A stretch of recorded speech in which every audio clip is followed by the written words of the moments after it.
WLDT-TV, Channel 39, public television in the Lehigh Valley. Hi, everybody. I'm Bob Garris, and this series record goes all the way back to 1900. Started off with a tie, and since then, of course, it's been 27 for Moravian, 15 for Muhlenberg. With me from Muhlenberg College is Sports Information Director Mike Falk. Mike, how about an overview of this game? Well, Bob, this 1994 season hasn't gone exactly the way first-year coach Greg Olajak would have wanted. Muhlenberg comes in 2-7. They've lost 6 in a row. But they're a young team, and they've had a lot of injuries. And if they can avoid the costly turnovers that have plagued them in some lopsided losses, they should be able to play with Moravian and give them a good, hard-fought game. Okay, thank you, Michael. And Jim Wills is here from Moravian College. Jim, you've been around here for a couple of years doing this ball game with Channel 39. I know you have great expectations today for the Greyhounds. Yes, we do, Bob. There's been great expectations all year. It's been a little disappointing because it hasn't ended up like they wanted it to. They started out with a defeat to Baldwin Wallace and came back and had a couple good victories against Lycoming and Susquehanna, which were ranked at the time, and then they've lost 2 games to Albright and Kings, which were very disappointing, and I think that last year being the NCAA playoffs is a disappointing season for them, but today with a victory will make it all worthwhile. Okay, we're going down to the field, and thank you, Jim. And there are some of those scores, and the record, of course, for Moravian, 5-4. The center of the field, the co-captains have gathered, and the referee, Dennis Krim, with the call after the coin has been tossed into the air. And how did that go there, Michael? I missed the catch. I'm behind one of the standards. Muhlenberg won the toss, and they've elected to receive. All right, we will pause here for the national anthem.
The national anthem, a look at the fine crowd here at Steel Field, and Jim Wills, a beautiful day as we mentioned. Of course, the flip of the coin, and right away Moravian will kick it away. Well, it'll be a test right away for Moravian because defense has not been their strong point this year. They've averaged 28 points a game and given up 26, so it's not real hard to figure out which end of the line they'd rather be on. The officials, Dennis Krim, the umpire, Jeff White, Bob Shuck, the linesman, the line judge, Don Kaler, John Loftus, the field judge, the back judge is John Terry, a very good officiating team here for this final ball game in 1994. Michael, there's a look at the coach, and they come out here offensively. We're going to talk about some sort of a surprise offense for the Mules. Well, talking with Coach Olajak yesterday, he told me they might come out in a thing called the Lonesome Polecat, which they used last week against Ursinus, and it's a thing that I don't think most people have seen before. It's a very spread-open offense, the forerunner, the run and shoot. I think it'll be a lot of fun if we get to see it. Jim, nice to have a kicker who does everything for you instead of 2 or 3 different players. We had a look down there a moment ago at Chad Kurtz. Yes. There he is, getting a little bit of the air out of the ball. I guess it'll sail better here in this breeze today. Yes, Chad does both things for the Moravian Greyhounds. He is a different person when it comes down to kicking because of the fact that he kicks off right-footed and will punt left-footed. So, I mean, he's something different that you don't come across every day. And Muhlenberg's receivers, Steve Peters to the near side of the field down around the 5. And number 25 is Sean Lay. also back awaiting the kick. And everybody getting correct on the account, 11 on each side. All right, let's go. And Mr. Krim says, let's go, fellas. We're ready. Of course, other excitement here today. At halftime, there will be some inductions into the Hall of Fame at Moravian, and so that will be our halftime ceremony for the fans here as the Greyhounds spread out across the field, and Chad Kurtz ready to get started with game number 10 here. The end of the season. A long kick spiraling to the near side, hits and will bound out around the 4-yard line, and that will bring it in play upfield here. So the Mules will get the ball, and they'll be going with quarterback Jason Jack. Where's number 8? Steve Peters, the running back, a tailback kid from Parkland, just up the road here. A piece from Allentown, and Greg Bevan. And then we'll get to the wide receivers. Are we ready to talk about this offense, Mike? Well, let's see what they come out in. So far, they're huddling up at normal. This lonesome polecat is the forerunner of the run and shoot. You have a center unguarded, quarterback 11 yards behind, and it looks like they're coming out in the standard formation. And so we are, yep. all that preparation for nothing. Jason Jack is a freshman. Peters is a lone running back. Man in motion, goes the opposite direction. Long count, ball almost lost, but handed off to Peters. Cuts back a little bit on the left side and gets out near the 40-yard line. A pickup of 5. So that's a good start for the Mules. Yeah, Jason Jack fumbled the snap a little bit there, and that's been a problem with his the past few weeks. The Moravian defense lining up with a lot of Lehigh Valley flavor. Jim Daig from right up the street at Liberty High School. Eric Bomboy from Stroudsburg. Kyle Yandel from Central Catholic in the backfield. 2nd and 5 for the Mules of Muhlenberg. Long count again. Jack, just a freshman, taking a lot of time, gives to Peters again. This time tries to cut outside. Will get just about 1 yard, so we're going to have here a 3rd down and long to start this first series for the Mules, and that's not the way the coach wanted that to go. Jack, by the way, 6'4", 200-pounder, has a good arm. He's from Palmyra, New Jersey. Peters, as I mentioned, from Parkland High School, only a junior, scored 7 touchdowns this year, 6 foot 185. He can really hit you and hit you hard. Looking around is Jason Jack. Big 3rd down call early in the ball game. Muhlenberg would like to hold the ball as much as they can here today. Here come the Greyhounds. Peters is surrounded, breaks around the corner, however, is going to get the 1st down and more. Crosses midfield, he knocked out at the Moravian 47. Michael, good run. Yeah, it's a very good run. That play was, I guess, what you call a broken play, huh? But Steve Peters made the most of it. 10-yard gain and a 1st down for Muhlenberg. Jim, here in the replay, look at this Moravian defense. They're simply outrun. Sean Richardson had great penetration, but did not have the angle of pursuit that was needed there, and they just cut to the outside and made a great gain. So it is 1st and 10 at the 47 of Moravian. And again, Peters remains the only running back, and the wideouts go left and right. They should probably stay on the ground. It's worked well with that good 1st down pickup. Now they're going to throw. Looks like a screen set. No, he throws downfield and connects. Number 42, and the end of the football is Billy Van Dyke. The junior makes the catch. Finally knocked out of bounds about the 12-yard line. Great play, Mike Paul. That was a good play, and good patience shown by Jason Jack, waiting for his receiver to come open amid a pass rush, and he waited until the moment was right and completed a nice long pass to the tight end.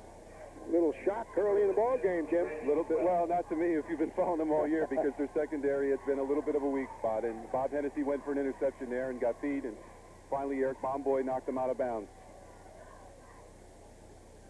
And the catch and the run, we're back to live action.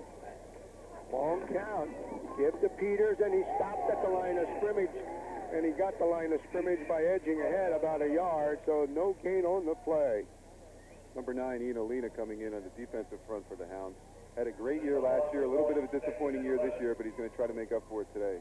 The other wide receiver for the Muhlenberg Mules, Rob Lockerson, holds all kinds of records, 43 catches on the year, 601 yards, 2 touchdowns. Get it close to Rob, and he'll go with it. So he's out wide this time to the left, now motion to the near side. Jason Jack rolls, wants to throw. Gets chased, hemmed in, throws to the corner, and no receiver there. The closest receiver there was number 17 there, and that will be Brian Kroon. That was Brian Kroon, yes. Never had a chance on that one, Michael. Yeah, he was under a lot of pressure on that time, and actually, again, did a good job to get rid of the ball rather than take the sack and the yardage loss. A couple of local products again, David Herculo, nose guard out of Nazareth and Wilson High School, and Ernie Iber out of Notre Dame High School, putting a lot of pressure on the quarterback. 3rd and 11. Could be a draw. Let's see how they call it. Motion man, Lockus from far side. Line up heavily on the left side. He's looking left. The left-hander ready to go. Pumps, throws the end zone and out of the end zone. But there is a flag. We're going to get a procedure call. And there it is. And Mr. Prim with the call and the yellow flag. So that will cost Muhlenberg 5, and it'll bring up a 3rd and, well, they may refuse it. Let's wait and see here. 4th down. All right, we caught Mr. Prim on the end, and so the penalty is refused.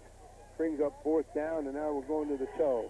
That's right, Muhlenberg's going to try a field goal with Mark Magavaro, sophomore transfer from Colgate University. The first time he ever stepped on the field for Muhlenberg to kick was to kick a game-winning extra point against Franklin Marshall. He was successful, and he's done a fine job since. It'll be about a 30-yard kick. He'll put it down on the 20. And there's the snap. It is kicked. Looks pretty good from here. And he splits the upright. And here with 12:32 on the clock in the first quarter, Muhlenberg takes a kickoff, goes 35 yards, ends up with the, get that right. They go from the 35, the entire length of the field with a field goal. It's 3-0. A little bit of a surprise, Tim. Well, I think that, like I said before, Bob, you're watching this team all year. They kind of play sometimes to the level of who they're playing against, and if Coach Stapp was afraid of that, going into this game, that they'd be a little afraid of, who they were playing against and play a little bit, out of character, but that's just the way they've been all year. Defensively, they have struggled. Has Magavaro kicked any other field goals? Yes, that is his second field goal of the year. His first one was from 30, and this one's from 30. Okay. So he's pretty consistent from 30 yards out. All right, so 12:32 on the clock, first quarter, as I mentioned, and now the Greyhounds getting a little bit edgy here. They like to get a hold of this ball and perhaps look for a long return. There is Jason Dunn, the freshman who will be kicking off for Muhlenberg. Jason, a little guy at 5'8", 155, and the deep receivers, they... Number 44 is Chad Breidinger. Breidinger is down around the 12-yard line. They like to get it to Chad because in the ball game last week when Moravian got the football, Chad went for 200 yards plus 6 more, 206 on the ground in rushing, and he had over 300 total yards. Caught a couple of passes. So here we go with the kick from Jason Dunn. It's not going to get to Breidinger. It is taken at the 22-yard line. And Scobo on the catch there. That was like fielding a ball in center field, Jim. Yes, it was. And now the part of the game that they like to do the best comes out in the offense with Sean Kevel, who's ranked 5th in the nation offensively in the passing department. And they remind you a lot of a basketball team saying, we're going to score more points than you, but we won't play a lot of defense. And there you are. Roy is back in there, along with Natali, Holter, Breidinger. Breidinger behind quarterback Sean Kevel, goes to the air, first throw, goes to the wide out and hits Jeff Roy with the catch. But when they put the football down, it is going to lose 2 yards. Nice tackle there by Matt Buse, strong safety for Muhlenberg out of Bangor High School. And you're getting a look at the defensive alignment. The deep backs are Pisano, Buse, Walsh, and Patty. So that's 2nd and 12 now coming up very quickly here for the Moravian Greyhounds. They split the backs this time, put a wingman in motion. And the misdirection play goes to Breidinger, cuts inside over the 30, and gets to about the 31-yard line. We'll give him 3 on that, so it's 3rd down. Well, let's see. They're not going to. Okay, they only gave about 2, so it's 3rd and 10. We go to the air, Jim? I would definitely say so. I mean, they've done that all year long. The thing about Chad is he's a great runner up straight north and south. A little bit east and west he has to work on for next year. Yeah, good shot of Sean Kevel. There were his statistics. He's got big numbers. Drops straight back, fires a bullet, deflected and intercepted by the Mules at the 44. We'll get the number. It is number 10 on the interception, Mike. That's Mike Pisano. That's his 4th interception of the season. That was tipped by linebacker Mike Mignosi, another local guy out of Strasburg. And there's the tip. And there is the catch. So the Mules in great field position with the turnover of the ball at the 44. It's 1st and 10. So in the early going, it is going Muhlenberg's way. Jack long count. Ken gives to Peters, cuts back, got an open hole, pops it over the middle and gets to the 35. Crosses the 35 by about 2 or 3 inches. Now they move it back right on the line, so he'll have a 2nd and 1. There's the big guy, a junior, it says Allentown, but as I mentioned, Parkland High School in the East Penn Conference here. And a real good start for Muhlenberg. Muhlenberg has had a lot of first quarter problems this season. They've been outscored 97-14 in the first quarter. It's very important for them to get off to a good start. In motion, Lockerson goes way off to the left, almost off the field. Again, the give to Peters, gets the 1st down. Taken down at the 32. It's 1st and 10, Muhlenberg. Jimmy Daig was on the stop there from Liberty High School. He's been a stalwart all season for the Hounds in a defensive season that has been a struggle. He has been one of the shining stars all year. So Brian Kroom now checks in for Muhlenberg, number 17. Brian comes to the near side on this call, and Peters continues to be the lone running back. Doing well, the left-hander fires and hits the open man. Robbie Lockerson nailed at the 2-yard line. What a throw, what a catch. And wow. Wilkerson is Muhlenberg's All-American wide receiver. Last year he caught 76 passes in a wide-open offense that Muhlenberg used. This season, Muhlenberg, with the inexperienced quarterback, isn't using the same type of wide-open offense. It's been a sort of frustrating year for him, and that has to be good to get a staff like that and have some opportunity to run. Jim, the saving tackle here, but the ball is on the 2. It's 1st and goal for the Mules. They are really kicking here in the early going. Here goes up the middle, and the big pile-up will not get to the end zone. That time it was Greg Bevan who carried the mail. And Greg slowly unpiling, so they took Peters out, and Peters, I would think, will be back in here. That was Bevan. I had him with the call. They got maybe a yard, so it's still goal. It's 2nd and goal. 3-0 is the score if you've joined us, and Muhlenberg has the 3 on a field goal. And again, it is Bevan in the running back spot. Mistake. The lefty fires and intended for Wilkerson. It is defended very nicely there, Jim, by number 13 for Moravian. Number 13 is Eric Bomboy, whose highlight this year was a great game against Lycoming and a last-minute win up at Williamsport this year. Eric's had a pretty decent year back there at the corner. Michael, I don't know, perhaps your coach sees something with that defense of Moravian. I thought they'd go up the gut a couple of plays. So the run didn't make it but 1 yard, then the pass. Now they put Peters back in. Let's see if he goes down the middle. Well, man in motion for blocking. No, he rolls back. The shovel pass to Peters. And he is going to be nailed for a loss back at the 6.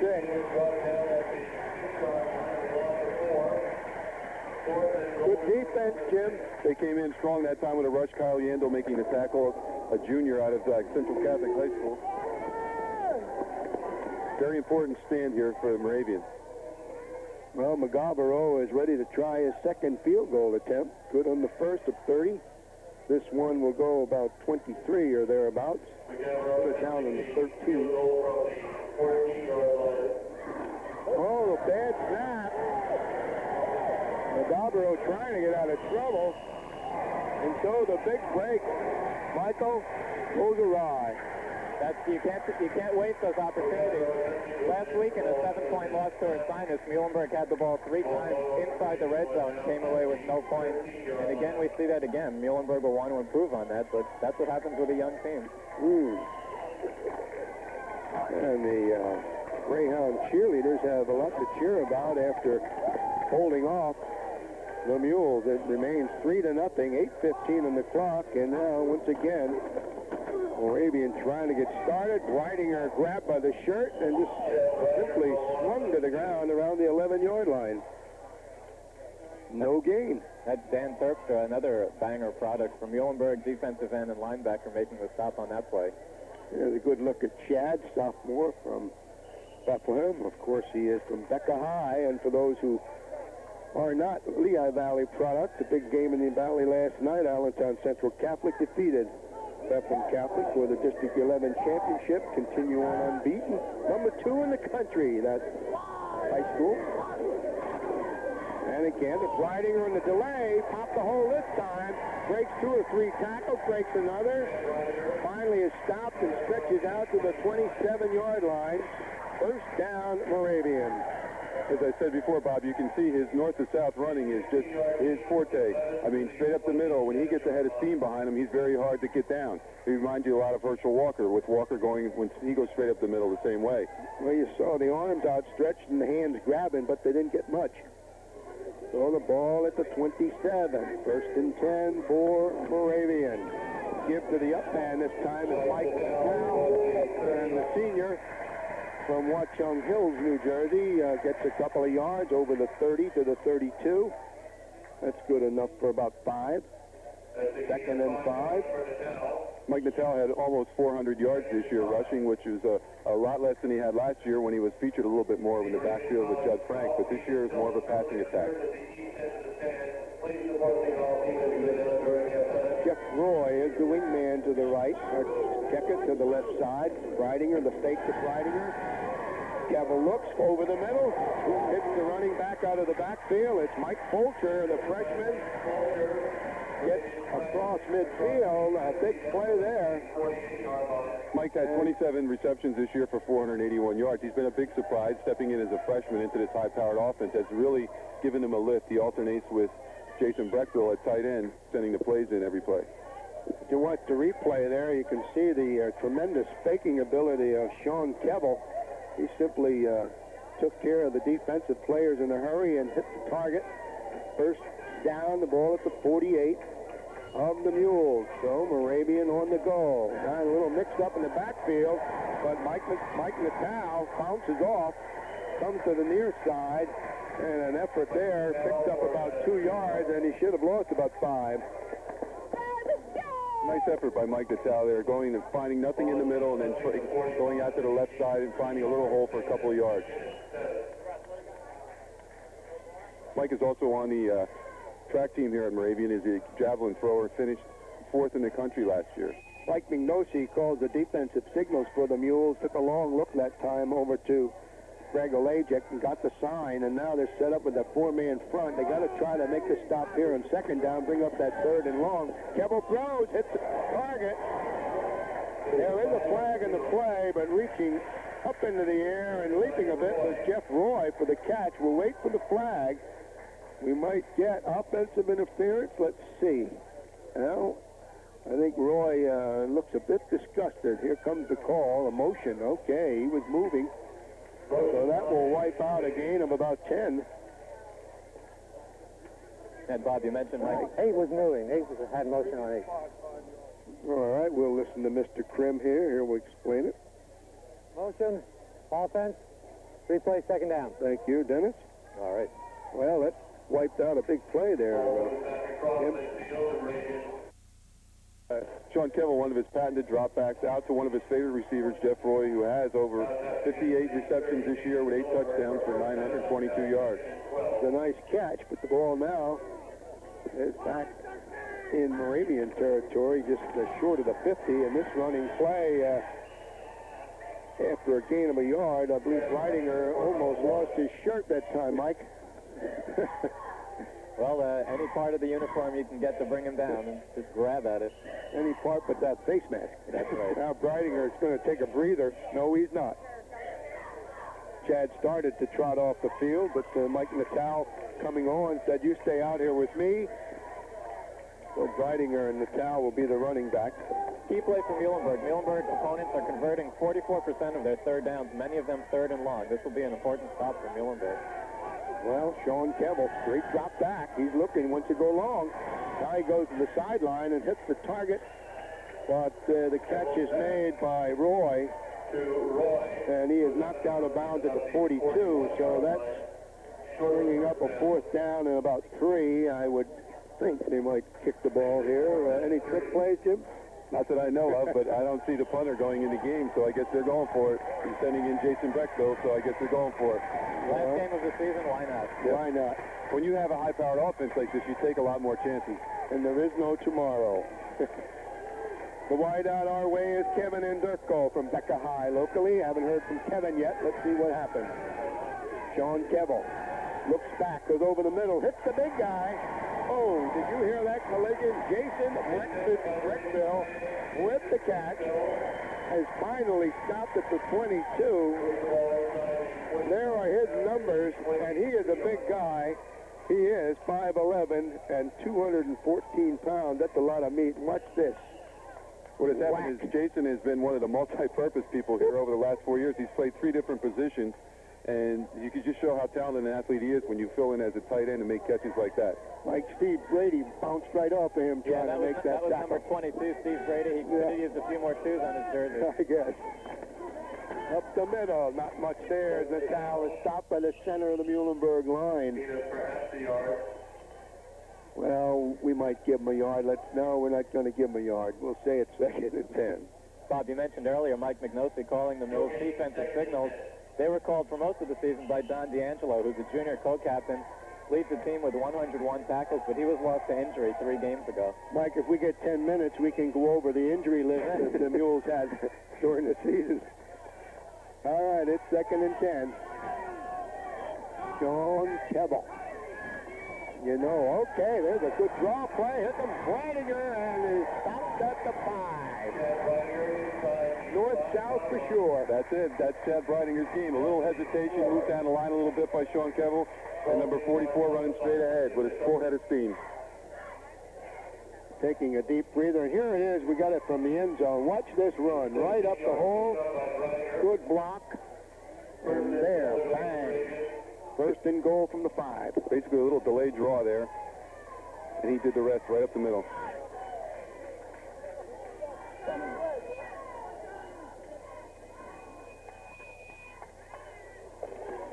And a tackle made on Natal at the 4.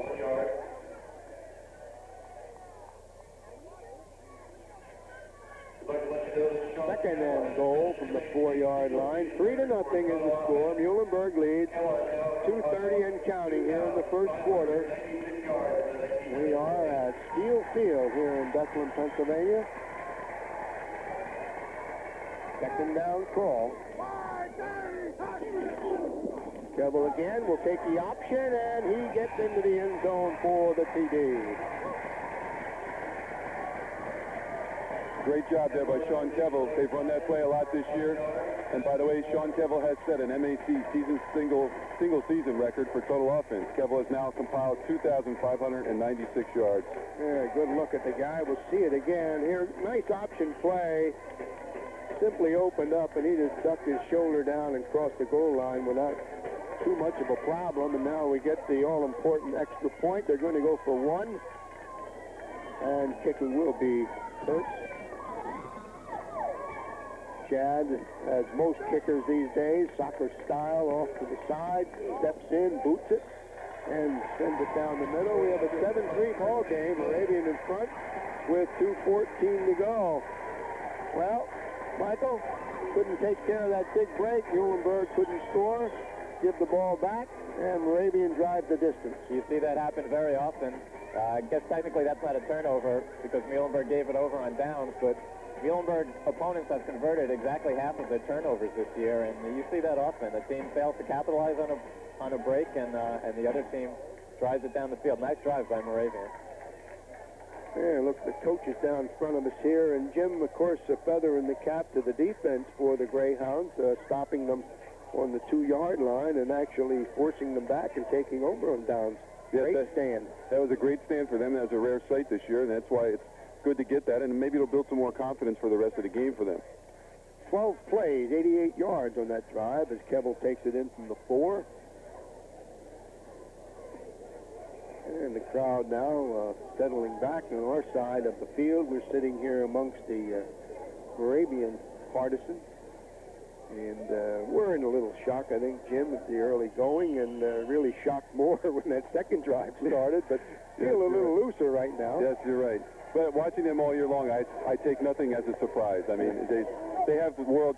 Everybody talks about potential, and they have the potential to do what they want to do. Call it ups and downs. Okay, the boot will go to Peters. Gets it at the 3, to the 10, the 15, the 20, the 22, and there he's stacked up. And on top of the pile is Angelillo, helped out by 2 other Greyhounds. It's 1st and 10, Muhlenberg, as we head to the 2-minute mark here remaining in period number 1. It is 7-3, Moravian. Steve Peters has been an outstanding all-around back for Muhlenberg this year, a junior transfer from Shippensburg. He leads the team in all-purpose yards and is ranked among the national leaders. And back to the live action with left-hander Jason Jack calling the play. And got rid of that ball. Sean Lay, however, is taken down in the backfield. He'll lose about 3. What they're doing is you're giving Peters a rest every so often. I returned the kickoff and then came out of the ball game, and Lay got in there and got the call. And Peters is right back in. Yeah. Second, well, they mark it lost 11. We'll say 2nd and 11 to go. Moravian with wide sets in the front there. They're going with that 4, but the linebackers are about 3 yards off the line, so they're going to be coming. Rolling out is Jack. Now tries to throw it, and they're going to call that a forward. They might get a hold also on the call. Let's wait for the signal here from the referee. Was standing about 3 yards away, and okay, intentional grounding they're going to call it. Questionable, but he was there, and no one really was in the area. That time Ian Alina, number 9, defensive right end, had the quarterback by the shoulder pads and threw him down. As he was throwing him down, I think he just decided to get rid of it, and a penalty ensued. Ian had a great year last year, had 13 sacks. This year as a team, I don't think there's a total of 10. Offense, lost it down, 3rd. Okay, and of course, with that call, there's a loss of down. It'll be 3rd down and about 20 in round numbers. In the slot to the near side is Bill Van Dyke. Jason Jack doing pretty well in the early going. Now is being pressured a bit more, putting a lot of pressure on this freshman. He's rolling and throwing over the middle, and it's a catch made by Bill Van Dyke. Did not get enough for the 1st down. Picked up maybe 12 or 13. They'll move forward progress out to the 25. And now another flag is thrown in the backfield. This could pick up a 1st down here, Jim. Yes, it could. I think that was an unnecessary roughness flag that was just thrown. Yeah, they called Graham for unsportsmanlike, so big play for Muhlenberg. 1, 2, 3, 4. Let's get a couple more in. They got 5. That is the essence of gang tackling right there. That certainly is. But the call was made down around the 5-yard line. And it may be they rocked the quarterback a little bit after he unloaded. Here comes the penalty, and it will bring the ball to the 40-yard line of Muhlenberg. And for 1st and 10. Defense, 1st down. So another break for the Mules. 1:09 showing on the clock in this 1st quarter. In the slot to the right is Van Dyke. Motion man our way also. They're loading up the right side, but to give up the middle. And again, it's Sean Lay, a little guy at 5'11", doesn't weigh too much. Spins around and picks up about 3. Sean Lay, one of the several outstanding freshmen at the Muhlenberg coaches field. They have a local product from Penn Argyll High School. And his numbers would not set the world on fire this year, but the coaches feel he has a lot of potential and will be a great runner in the future. Yeah, and Michael, when you mentioned Penn Argyll here in the Lehigh Valley, the old-timers think of a guy by the name of Woody Petchel. Exactly. That's my alma mater, Bob. Yep, father and son. Yep. Young Woody same thing in the late 40s. Exactly. And Lay again gets the call, gets over the 45. They're going to ride him back to the 30. Can't take him down, but the ball will be placed at the 45-yard line. And that may be the final play of the first quarter as we kick it off. And there it is. Okay, at the end of the first quarter, the score is Moravian 7, Muhlenberg 3. We'll be back for the second quarter in just a moment.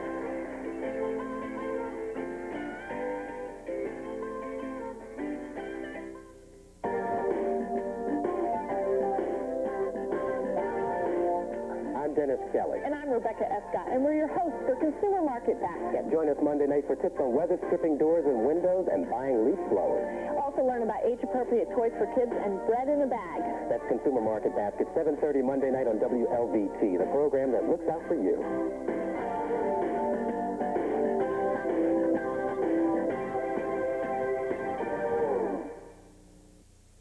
Orville and Dean, Facing the Music, traces the preparation of ice dancing champions as they return to the Olympic competition in 1994. Watch it Wednesday at 8. And welcome back to Steel Field in Bethlehem here on Moravian College's campus. I'm Bob Garris, Mike Falk here from Muhlenberg, and Jim Wills from Moravian. And gentlemen, we have an interesting first quarter. 7-3, Moravian in front.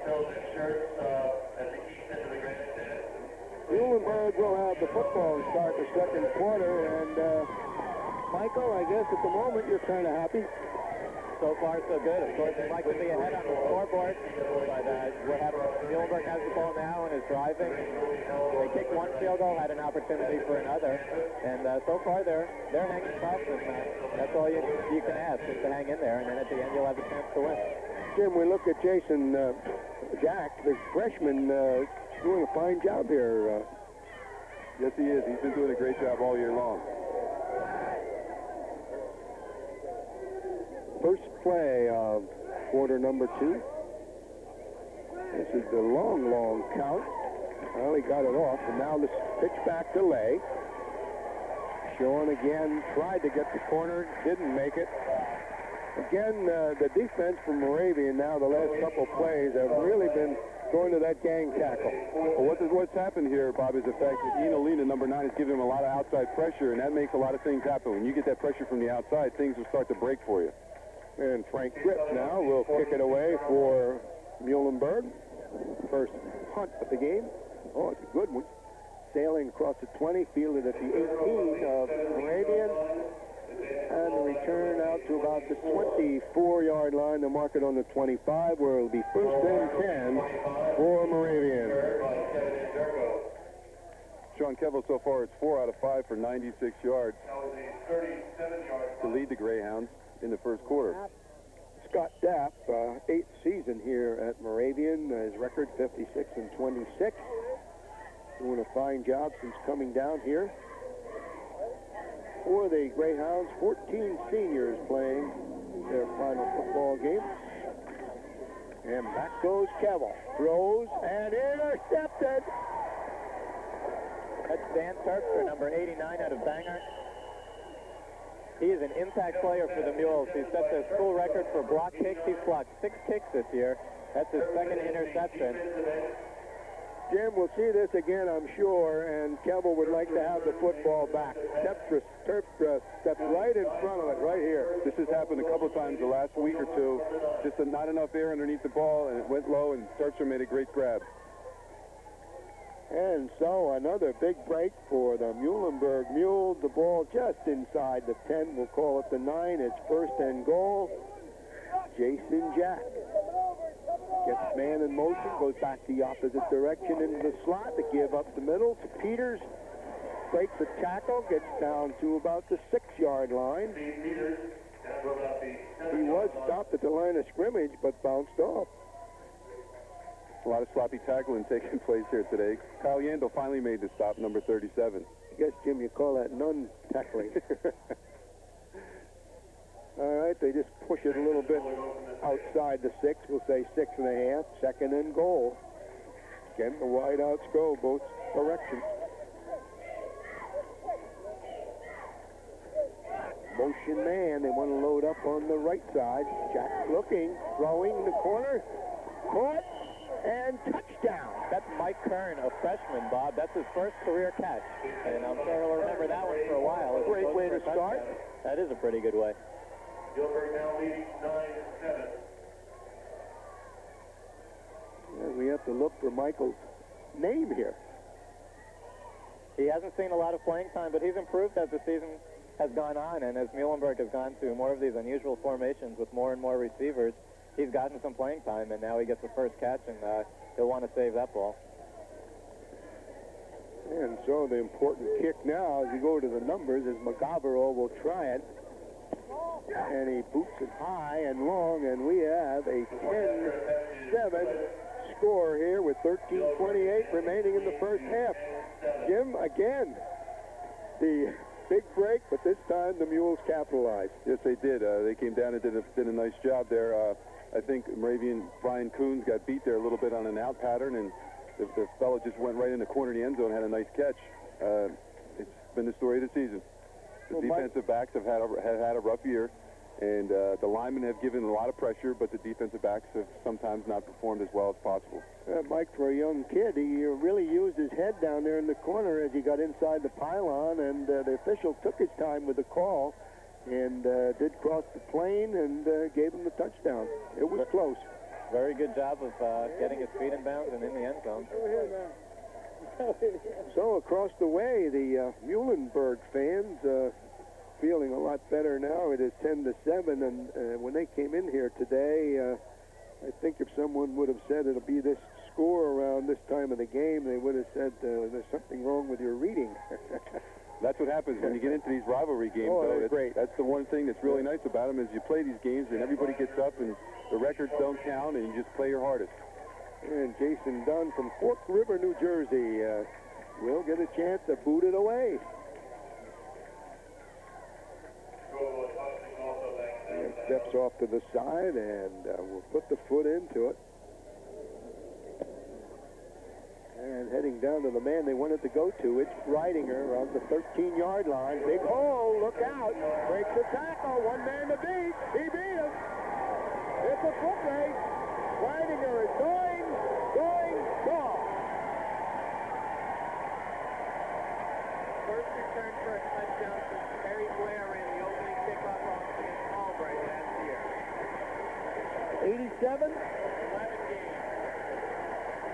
About 87 yards, I believe. 87 yards. That's the first return of a kickoff since last year when Terry Blair ran one back against Albright 11 games ago.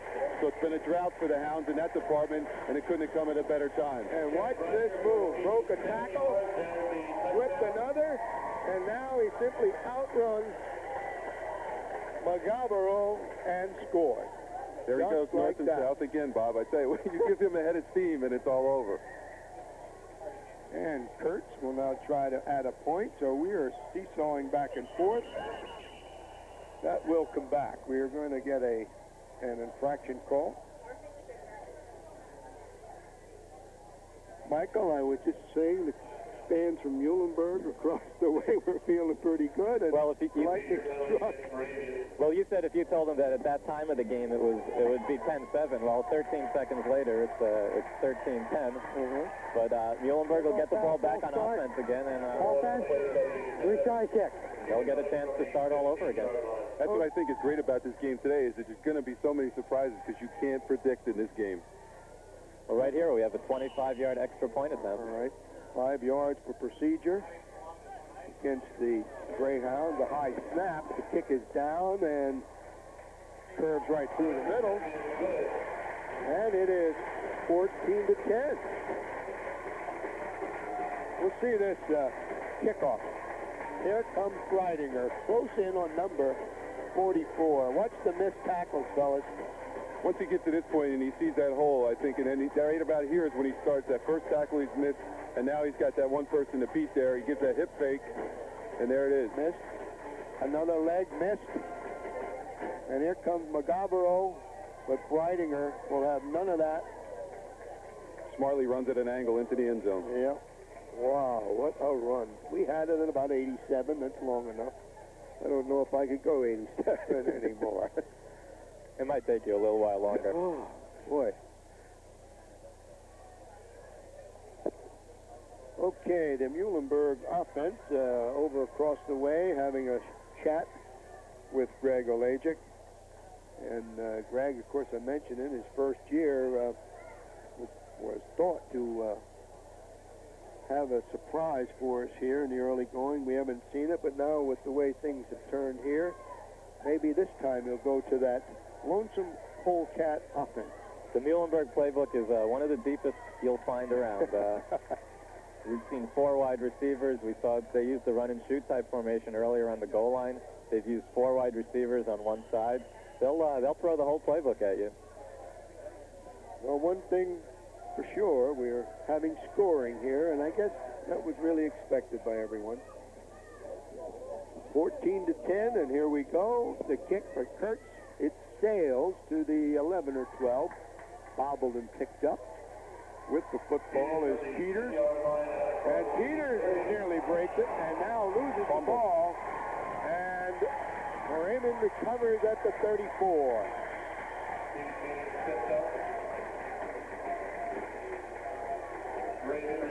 Number 88, Sheets, recovered that fumble for Moravian. And there was the bad start in the beginning as the ball was partly bobbled.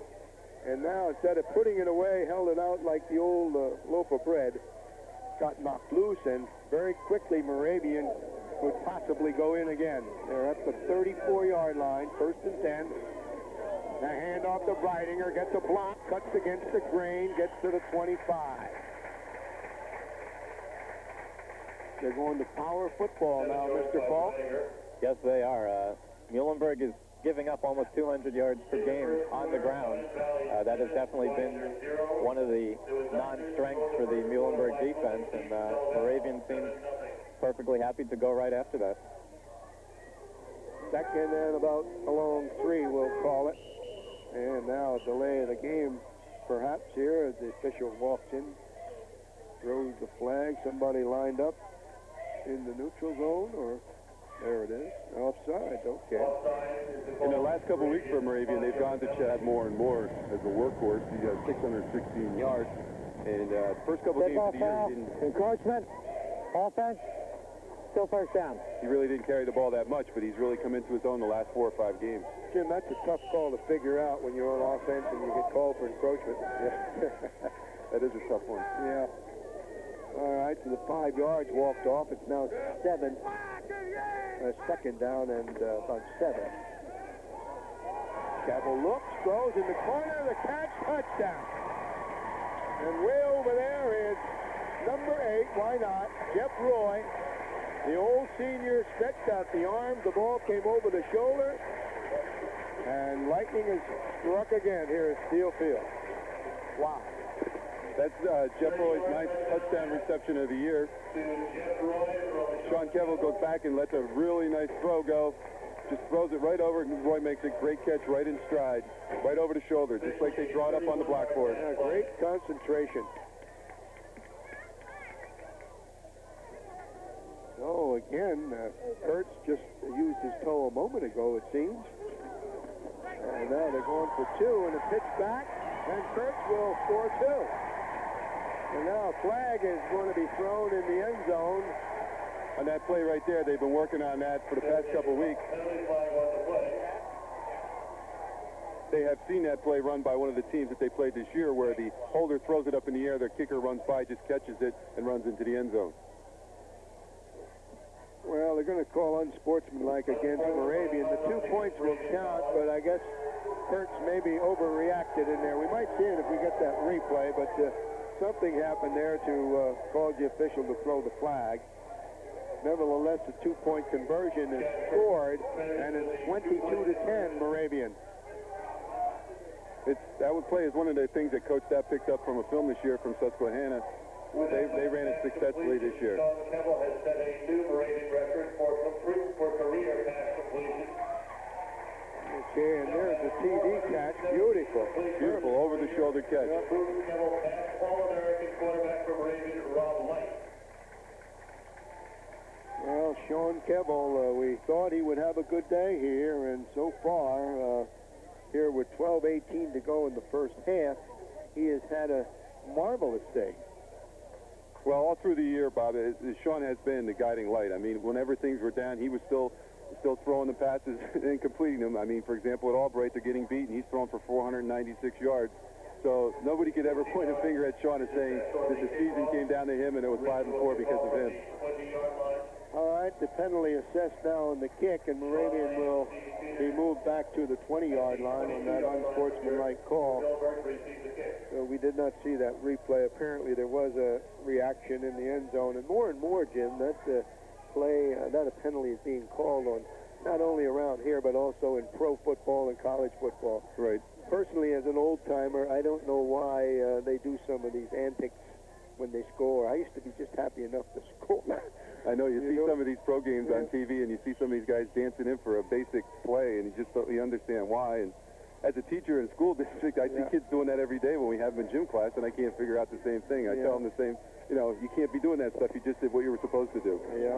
All right, Kurtz will kick it, and it is long. Sails, wobbly, taken at the 20. Again, Peters has the ball. Up to the 35, dives across the 40. Ball will be marked just over the 40-yard line, and again, another flag is thrown after the play, and we'll wait for this one. Now, with that last pass attempt, Sean Kevla has set a Moravian record for career pass completions with 417 completions in his career. He passes All-American Rob Light. Wow. Sean Lay was on the ground for a moment, now is getting helped off the field. They don't want to miss this guy, and the penalty will be against the Mules, Mike. Another unsportsmanlike, this time against Muhlenberg. We're seeing a lot of extracurricular activities in this rivalry. Dead ball, unsportsmanlike. Receiving team, first down. All right, so it'll be first down from the 25-yard line, 1st and 10. And we'll see if we can pick up what might have happened here. Might have been a late block somewhere, and yeah, okay, there they just rolled over somebody. All right, back to the live action we go. Jason Jack with the call. Going long, a 1-on-1, and well, it was a good defensive play by Rob Locker. Well, here we had role reversal if I've ever seen it. Well, Rob Lokerson separated his shoulder against Gettysburg earlier this year, also broke a finger against Swarthmore even earlier in the year, and during the time when he wasn't sure if he'd be able to play at wide receiver, he played defensive back in practice. He wanted to play so badly, and there we see a pretty good defensive back play. That was an excellent play. And Rob is from Point Pleasant, New Jersey, so that brings up 2nd and 10. Greg Bevan in the backfield now, and will do some blocking, clears out 2 guys over the middle, a ball loose, batted around, a little bit of volleyball, almost came out free, but falls to the ground, and it's simply an incomplete pass. Mike Patchouli got his hand on that, knocked it up in the air. It was almost an interception, but it was broken up. Had it going downfield a little bit. Bill Van Dyke had his eye on it, but didn't get quite far enough. Yeah, that was intended for the tight end, Van Dyke, and he actually had gotten behind the defensive back. Pass has been a little longer, and it's been a long completion. And Lokerson out of the huddle, comes out to this near sideline. One-on-one coverage, that's what you like to see. And now they're going to double up on him, I believe. Jason Jack looking for Lokerson. But instead goes over the middle and intends a pass for Greg Bevan. And certainly went behind Bevan and falls incomplete, bringing up 4th down, and the Mules will kick it away, but there's another penalty. It's a hold on Muhlenberg, so Hounds will probably decline that and force the Mules to kick. And it seems like the clock has stopped for quite a while. 11:57 with all this action here in the beginning of period number 2. On the offense, refuse, 4th down. This is a disturbing pattern that Muhlenberg has gotten into in some games this year, where teams are able to put up points quickly, and a game will turn from a close game into a blowout before you can blink your eye. And so far it hasn't reached blowout stage, but Muhlenberg will want to shut down Moravian here. And Grip sends a spiral down to the 37-yard line. On the go is Jeff Roy. Check it. 80. Kevin Andurko. Okay, it is Andurko with the return out to about the 47-yard line.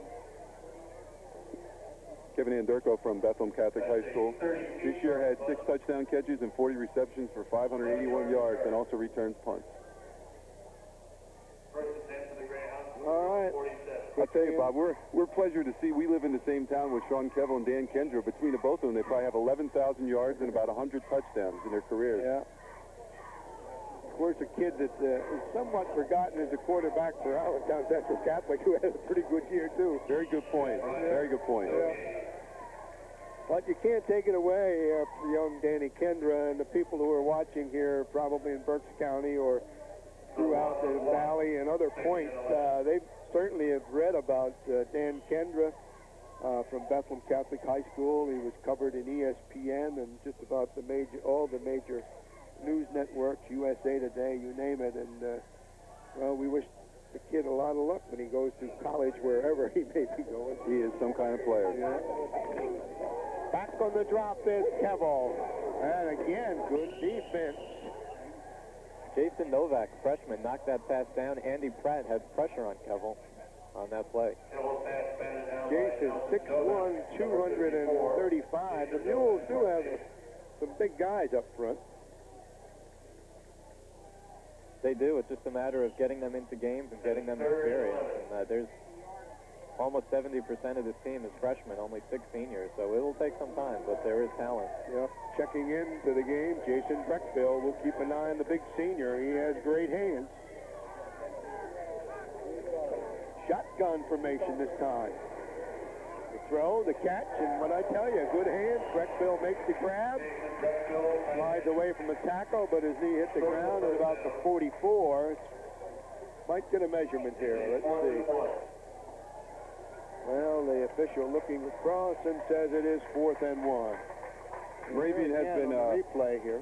In the last couple games has been shy about going to the shotgun because they lost their senior center 3 games ago in Stevie Astellas, and he's been replaced by a sophomore. So they haven't gone to the shotgun as much.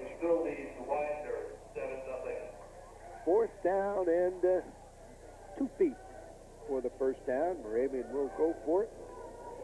Leading here 22-10. Why not? Straight T formation you do not see too often. And the quarterback, Kevel, takes it himself. Easily gets the first down, and Moravian will hold on to the football at the Muhlenberg 42.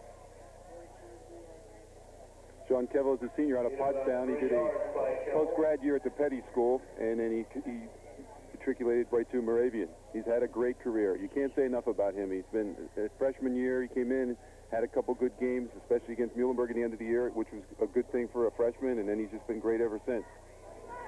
And Durko wide to the left side. Motion man to the right. It's Reidinger, and we're looking down to Roy. Jeff Roy catches it out of bounds inside the 30-yard line, somewhere around, we'll say, the 27. Nice pattern run that time. I think he could have gone to either Anderko that time or Roy. So he looked to the right side and he hit him. If you talk to either Anderko or Roy, they will tell you that it's just been great playing with Sean Kevel. He gets you the ball and gets it there on time. So you may want to check your wallet. We have found a credit card. First and 10. Please stop by the credit box and identify it. So Moravian now is going to the air attack. If they switch up this time, go inside with Mike Matau. And Michael gets down close to the 20-yard line, and they'll put it right on the stripe. Mike is a senior out of Sterling, New Jersey, Watchung Hills High School. And that was a fellow Jerseyite, Mike Pisano, a senior playing his last game, made the tackle on that, perhaps saving a touchdown. And here it is, and there's the tackle. And that's a good way to do it. Get them down there, they won't get away from you. Something you don't see very much anymore. You don't see those low tackles, which you should be. 2nd and 3.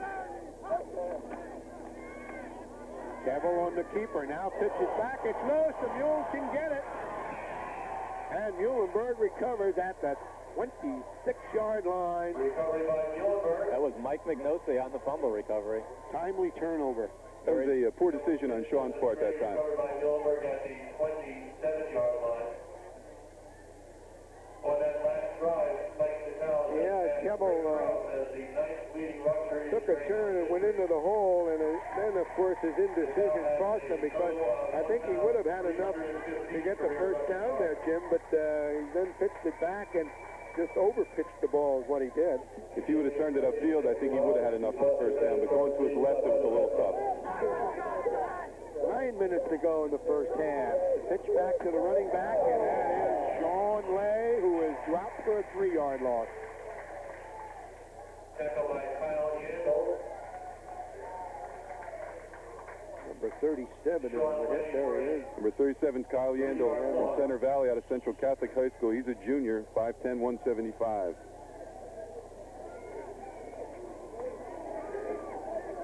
Well, the Mules trying to generate something here now with this possession after getting the fumble. They've had enough opportunities to get more points on the board, but they trail 22-10. Motion hands to the right side. Jason Jackson rolls, looks, has the open man, got to get it to him. There's the catch. They're grabbed by Billy Van Dyke down the sideline and finally driven out at the 35 of Moravian. Well, that's the tight end, Billy Van Dyke. You don't see tight ends downfield that far very often, but he's a good tight end. He's a good blocker and an excellent pass receiver. He caught 33 passes last year, had only 15 this season coming into the game, but a potentially lethal weapon on offense. Well, you will see it again. Great arm in this lefty. And right there. Yeah, he has a good arm. The key is getting him to read his receivers right and not try to force the ball. And they think he has a strong arm. They intend to let him throw downfield. Yeah, Mike Patchke in the ball game, number 7 wide out to the right this time. The running play up the middle, but there is a flag, and this may come back. Let's wait for the call. We may get a procedure call against the Mules here. That definitely looks like the area procedure. Good run down to the 24, but there it is. That's a tough play. Those little ones kill you, Jim. Because they add up to a big one and eventually losing the ball over to the other team. And I tell you, when you're on the roll like that after a great pass play, that's going to hurt. Motion, offense, 3-play first down. So the 5-yard penalty walked off. The ball put down on the 40-yard line of Moravian. And the Mules will get the down back, but they would rather have had the gain of about 7 or 8 yards. So 2 wide outs to the right this time. Lone running back. Jack calls it, gets a block by Lay, throws it to Lay on the screen, but a bit too low, and it goes off the hands and falls incomplete. Good pressure that time by Moravian, putting about 4 different people on the quarterback. Needed more of a lob on that one, Mike. Well, talking to the Muhlenberg coaches during the week, one of the things they noticed about Moravian is that Moravian loves to blitz, and Muhlenberg intended to try a lot of screens and quick drops and quick slants. They almost had the screen working there, but Jack just didn't have enough time to get it to Lay. Lay had some open field ahead of him. Yep. Let's see what Jack called this time. Again, the same setup. Lay will go this time. A good block by Lay. Jack throws a bullet and completes it. Gets it down to number 17 there, That's Mark. Brian Kroom. That's Brian, right. Reception by Crew. And a nice completion for the Mules. That brings them with third and short. 11-year-old pickup. It was an interesting lineup there, Jim. The way they came out there, they had Lay in there as though he would go out on the screen, but he threw a good block and gave him time to get rid of the ball. Just trying to give him a little different look that time, and I think that it worked for him. Coming our way is Van Dyke. Cuts into the slot. Jack fires long in the end zone. It's in the air and off the shoulder pads, incomplete.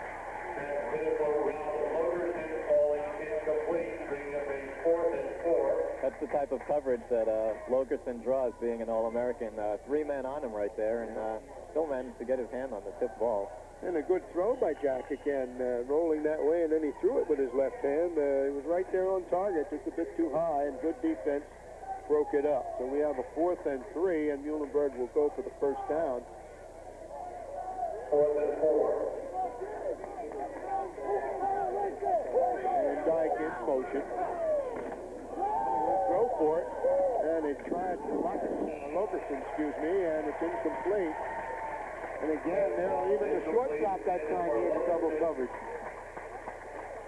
That was number 35, Sean Richardson, a sophomore, 5'11", 230 out of King of Prussia, who hit him after he was up in the air, but the ball was uncatchable. And there is our second quarter score with 6:59 remaining in this first half. So the Greyhounds hold for down, and Keble back to the attack, going to the air. Now it's being chased and throws it, and it's incomplete. Intended for Mike Natal. That was Andy Pratt once again putting pressure on Keble. Pratt has 6 sacks this season, and if he can get 2 today, he would tie the Muhlenberg single-season record. Well, he had good defense that time downfield because Kevin Ndurko was flying, but he was picked up, and as soon as Keble saw he was covered, he just went to the short man. And the coach is talking to the That's Coach Little, the defensive coordinator, speaking to his defensive backs and linemen there. Second down and 10. Keble looking again over the middle, finds the opener. And there is Ndurko this time. Kevin hooked inside, just simply spun around, stayed put, and looked, and there was the ball. Kevin having 40 catches for 581 yards, having a great year. Well, that one's going to add about 17 or 18. They put it down at the 47-yard line. It's first and 10. That was basically looked like almost the same play as the last time because you saw it on the monitor last time that people were wide open over the middle, and that's where they caught him this time. And great protection, too, for Keble. Protection is the key all the time for the passer. And they go to the double wing here. They come away from the running game. Look out! Breaking loose was Mike Fulcher, and the ball about maybe a foot shorter, and he would have gone the distance all alone. I think the pressure there forced Sean to throw it a little bit quicker than he wanted to. Mike Fulcher got into the secondary, and just about a step would have had it. Yeah, too much of a bullet. A little lob would have been a little bit better. Second down and 10. Again, they go with a double wing setup.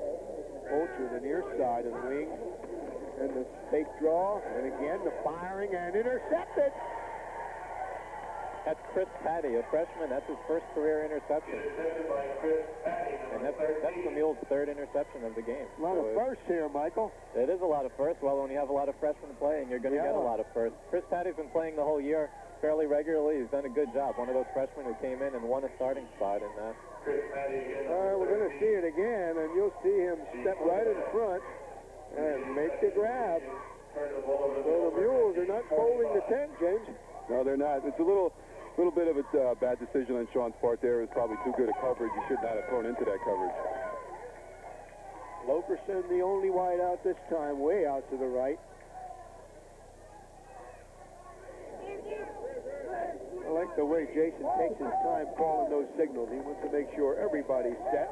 And that ball kind of took a dive and across the midfield line and hit the dirt and falls incomplete. It was intended for Lokerson. Again, we mentioned Jason Jack, just a freshman, doing a fine job. He was kind of forced into the starting spot, perhaps a little prematurely, when the Muhlenberg starting quarterback, Rich Pacinich, was spelled with a back injury in the 3rd game of the season. Jack's getting a lot of good experience, and hopefully this will pay off in future years. Magavero to the bench and replaced by Patchke. Patchke near side now, the flanker. Just set about a yard off the line. And I think he's looking for him. Now he's going to go down the middle. And cutting in, Lokerson. Why not? Right in the middle of the field, and a game-saving tackle again. And so the Mules have it at the 29 of Moravian. They found him in single coverage, and when you get a guy like that in single coverage, you should go to him. That's what's happening with Moravian, putting that blitz on there, and they got him in that single coverage. Eric Bomboy making the tackle, but going for the interception at the same time, and fortunately made the tackle. Times lucky number 13. I don't know if Eric could tell you that this year. He's had a lot of work. The officials time out. They remark the football, say, let's go, guys. Start the clock. The ball on the 29 of the Greyhounds. 22-10 is the score. 5-5-5 on the clock here in the first half. Jason Jack with his long count. Looks plenty of protection. Now fires. And they'll call it a catch here in the near sideline. There's a flag on the play in the middle of the field. It's going to be holding, maybe. That's why there was protection there. Flag down.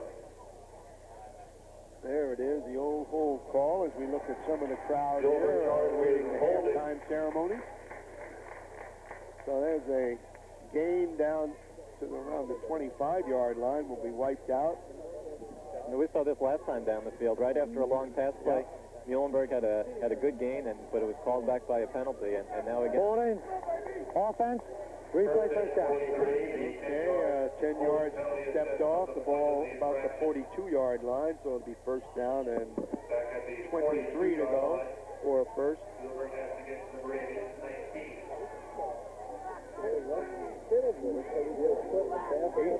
Jack. Again, looking for Lay. Gets it to him this time. Needs a block. Doesn't get much help. Is hit 1, 2, 3, 4 blue shirts. They knock Lay down on about the 37-yard line. Forward progress is marked there. Couple of yards picked up. They like that play. Yeah, they like that play, Mike. Well, it went for a decent gain, and like I mentioned before, with the way Moravian blitzes, you get some blockers in front of him. You can go a long way with that. You got to shake them up whenever you can. Wilkerson to the near side.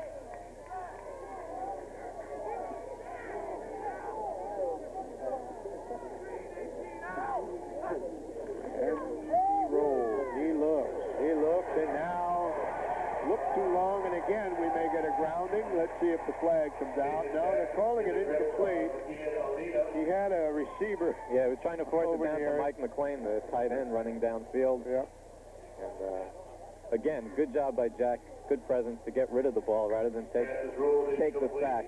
And that's some of the improvement that we've seen over the year. In earlier games, Jack might have taken the sack, but he was able to get rid of it, and now it's 3rd and 18 instead of perhaps 3rd and 25. I just thought that was borderline there. Or was it could have been either way. Ian Alina putting a lot of pressure on the quarterback again, and he's playing one of his better games of the year today.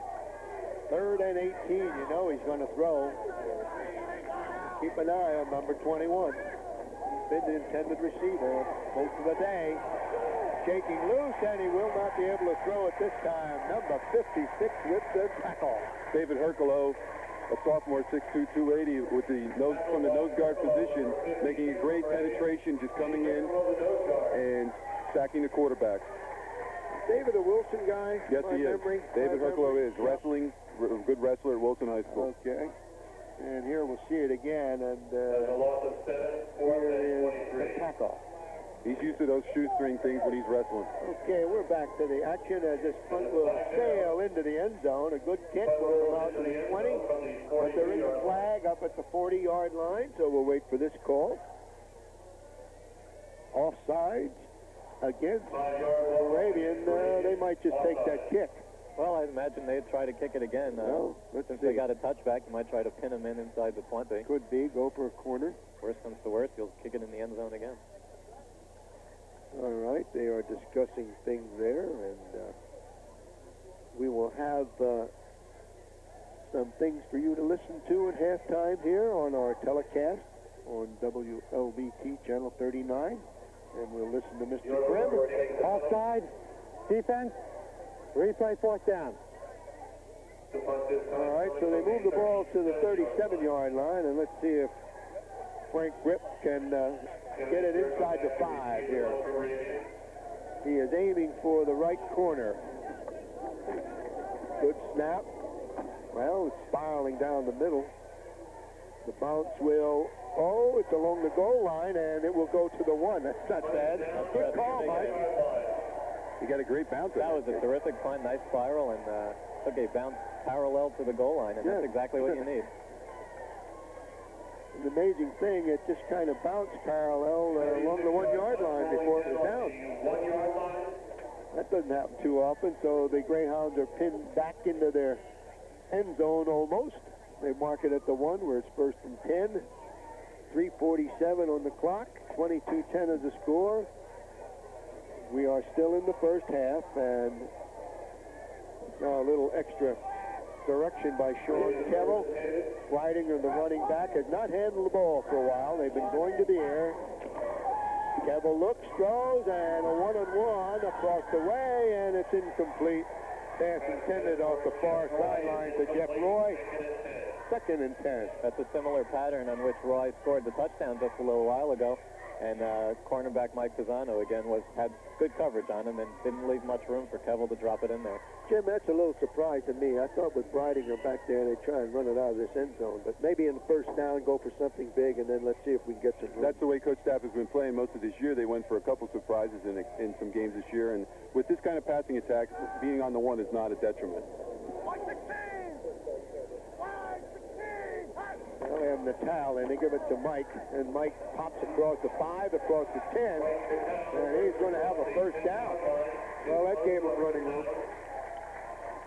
Mike Natal having one of his better games of the year this afternoon, and I'm glad for Mike because he had a little better year last year. This year wasn't as good, but I'm glad he's putting it all together today, Mike. 11 yards for Mike Natal. So it gives them the 1st and 10. The ball out to the 12-yard line. And Kevel, again, great protection. Fires it long, and that's out of sight. 10 yards away from Roy that time. The ball fell to the ground around the 48-yard line of Muhlenberg. And he threw that ball 50 yards with ease. He has tremendous arm strength, and that's one of his bigger qualities, and he just let that one fly. And Dennis Williams of Muhlenberg getting in a little hit on Kevel after the pass. Kevel's been under pressure a little in the backfield. Muhlenberg seems to be a step or two away from getting some sacks on him. So it's 2nd and 10, and let's see if they go to Mike Natal again, try and open a hole on a quick pop. Yep, there they do. And again, went through the same hole this time. Maybe a gain of 4. They will put it down at this 18-yard line, so they give them 5, 2nd and 5. 18-yard line. It's a good way to mix it up, Jim. You know, Yes, keep the defense honest. You try to keep the defense on. When you know you have a passing attack like that, you have to run the ball a few times just to keep everybody in their spots and keep everybody honest. Mark Bonsel's now checked into the lineup, number 30, at the tailback position. Kevel with a count, drops back straight, looks to the sideline. That ball won't get close to the receiver. Well, this will be the first punt of the day for Moravian, and the player to watch here from Muhlenberg is number 89, Dan Terpstra. As I mentioned, he's blocked 6 kicks this season, as we see a late penalty flag right now. Well, let's see what they do sorting this one out. It's going to be against Moravian. The Muhlenberg a dead ball foul. Team is pointing towards the Moravian goal. I say that's one of the latest. That's what it is. Again. Another unsportsmanlike. Unsportsmanlike conduct against Moravian. Well, those rivalries will do it to you. They bring out the best. In the paper this morning, it said this rivalry has lost a bit of its zing. We don't see that today. No, We're not seeing a lot of zinging. Unfortunately, most of it after the whistles. There've been a couple of zings, yeah. But as I was saying, Dan Terpstra has blocked 6 kicks this year, 2 punts and 3 extra points and a field goal, and he blocked the punt last week. See, what people forget is these kids, a lot of these kids know each other, and this is for bragging rights. I mean, it's not like they're from, 2 states away. A lot of these, for example, Moravian has 11 starters from the Lehigh Valley alone, so they'll see these kids all the time over the summer. Sportsman, offense, half the distance, 4th down. A lot of the talk comes out after that. Well, you have to have something to talk about. This long winter now, there's no baseball, no hot stove league. You're right. No hockey, so you get your money's worth out of college football. All right, here comes the kick. And Kurtz is in the end zone. Will kick it from the goal. There's the block, and this could be 6. It is. There's your man. Now, that was James Sochi, a freshman, local product from Southern Lehigh High School, Center Valley. Sochi had the block, and there's Terpstra right there. Yeah, well, I don't know. I thought he was on it. How about that? Muhlenberg special teams have given up a touchdown, and now they've scored one. That's the first block this year of a punt for Moravian. Mike, I Right believe here, they that was Sochi blocked Oh, it. he blocked it. And right there, Terpstra falls on he it. falls on it. And here comes the PAT. So this time, Terpstra did not do the dirty work, but he was the beneficiary. And McGovern followed through, but the flag started to go before the kick, and we'll try it again. Procedure against Muhlenberg. Here comes another one of those long 25-yard PATs. We had plenty of leg on it. It went down into the blue area here. Of course, here at the Steel Field, there's a lovely track complex here. It just went in a couple years ago, right? Yes, it was. It was put in about 3 years ago. Okay, McGovern will now try from the 15 to get the extra point. And he puts the foot into it. It's gone. So we have a 22-17 ball game for you with 2:16 to go. And Michael, now with Muhlenberg kicking off here, they certainly would like to hold Moravian and keep this score as is going into the halftime. Absolutely, down 5 at halftime. That's, like I said, that's where you want to be. You want to be in the game. There have been 3 games this year where Muhlenberg trailed by 35 or more points at halftime. Every other game, they've been close at halftime and they've been in the game. And the longer you stay with a team, the better chance you have. Yeah, that's it. That's the story with Moravian this year. They've been against Lycoming, against Susquehanna, last-minute drives to win the game. They're driving it down against Albright to win the game in the fumble, and they just like playing on the edge. They absolutely, they strike like lightning, but then they just fall asleep for a period of time, and then the other team's right back in the ball game. Well, the fans like close games, and so do the TV stations that air them. Oh, sure. Helps the ratings. All right. So there are 2 minutes and 16 seconds remaining in this half, and as I mentioned, there'll be a Hall of Fame induction ceremony. Jim, have anything to say about that? Well, Lou You Sorrentino was one of the all-time interception leaders for Moravian, is going to be inducted, and I'm sure Coach Stapp would like to have him come out for the second half if he could. Suit him up. And there's been Mickey Cohen, who is a basketball player, is being inducted, and it'll be a very nice ceremony. It's going to happen tonight in Johnston Hall. Good look at Jason Dunn. Bob, just a note on that last touchdown from Muhlenberg. The last time Muhlenberg scored a touchdown on a block punt was in 1962 against Temple.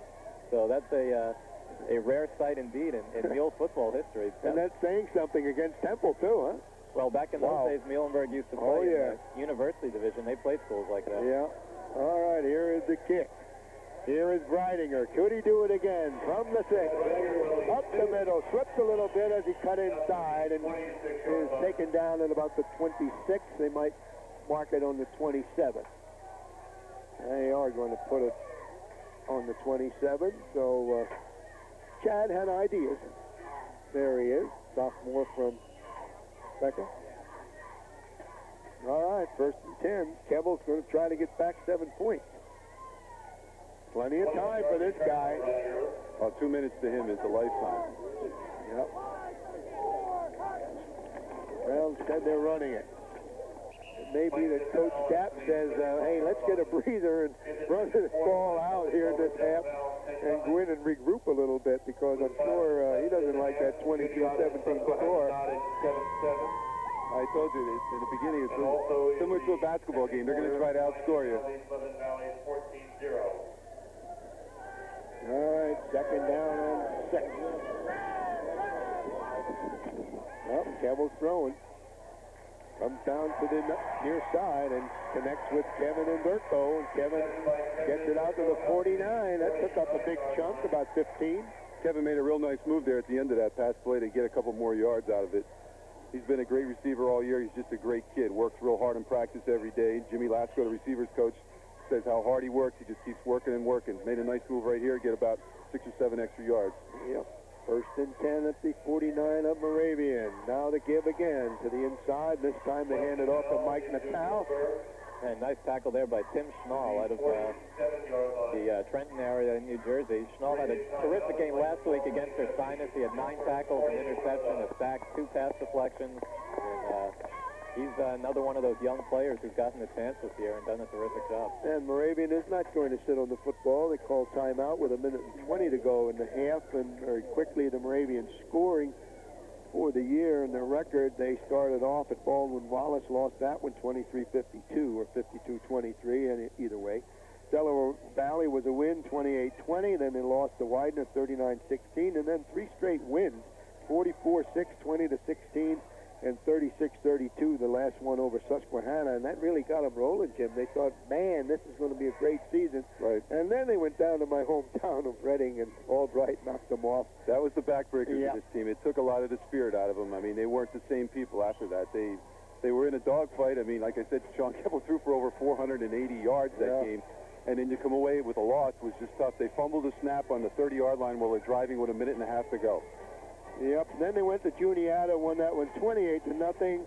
But then Kings knocked them off by 1 point, 29-28. And so that brings us to today, where it's 22-17. They are leading with 1:20 to go, but Scott Zapp, I'm sure, is not happy about it. Second down and 7. Back goes Kevel. Short pass coming out of the backfield. The catch is made by Van Dyke and taken out at the 35. Stop the clock. Excuse me. I'm sorry, Mike Fulcher. I got the wrong 42 there. Mike Fulcher made the catch at the 35. So what it does is stop the clock. Used up all of 8 seconds. Mike Fulcher listed as a freshman here on the chart, but I'll tell you what, after the amount of time he's played this year, he's definitely a sophomore or a junior. He's gotten a lot of playing time this year, and with this kind of offense, he's made a lot of catches. First and 10. 35-yard line. And now the draw play to Breidinger. Big hole over the middle. North and south run again. Gets to the 26-yard line, excuse me. Timeout again. So the coach is going to root here. He's going to use everything he has. And Bob, we mentioned the rivalry at the beginning of the show. One thing these two schools compete for every year is the Maddie Award, named for Aaron Maddie, a 1970 graduate of Muhlenberg. And it goes basically to the team that has the best record in head-to-head competition between Muhlenberg and Moravian. Muhlenberg won it the first year. Moravians won it the last 6. And currently, after the fall of '94, the standings are 3 for Moravian, 2 for Muhlenberg, and 1 tie. So if Muhlenberg can win this, we'll be all equal going into the winter season. Oh. Well, you get those traditions with the small colleges, Jim, you know, and of course you were talking about activities here at Moravian. I helped out with your friend, you probably know Hank Slider, the shot doctor, the basketball guy, and I helped him with a camp this summer. I had a chance to talk with Jimmy Walker, the basketball coach. Of course, he's ready to go into hardwoods, and there's all kinds of activities going on here. Yes, the basketball season will be starting next week for the women and the men. The men are traveling to Trenton State for a tournament, and the women are traveling all the way up to Maine, which will be interesting. So they both have openers next weekend. And you're involved in softball. You're not practicing already, are you? Oh, we were thinking about it. You can see the field over there now. We were dragging it yesterday. We were thinking about it. I'll be darned. All right, second and a long 1 yard for the first down. Kevel's going to throw for it. Pump fake. Would like to go to the end zone, and now throws it to the sideline. And was there a receiver there? I guess so. They're not calling him for grounding. Stopping the clock with 56 seconds to go. That was Luke Trainer, Mule co-captain and another senior playing his last game, chasing Sean Kevel towards the sideline. Luke would not win a foot race with too many people, but he applied enough pressure that Sean had to get rid of the ball a little early. And Mike, one thing about Coach Olajic, you only have 6 seniors on the whole team, so you got a lot of beef coming back next year. That's correct. Coach really believes in seniors, and he'd like to get 15 to 20 on his team rather than 6. In a few years, he will. Right. And the running play to Mike Natal. A big pile up. Mike just trying to get the first down, and it appears that he has it. So they stop the clock with 52 seconds showing. And the yard markers are being advanced, so it is first and 10. And now they start the clock. And intentional grounding of the ball, and that you can do these days in college ball. I'm not so sure I like that one, but I guess it saves a lot of wear and tear in quarterbacks. Yes, it does.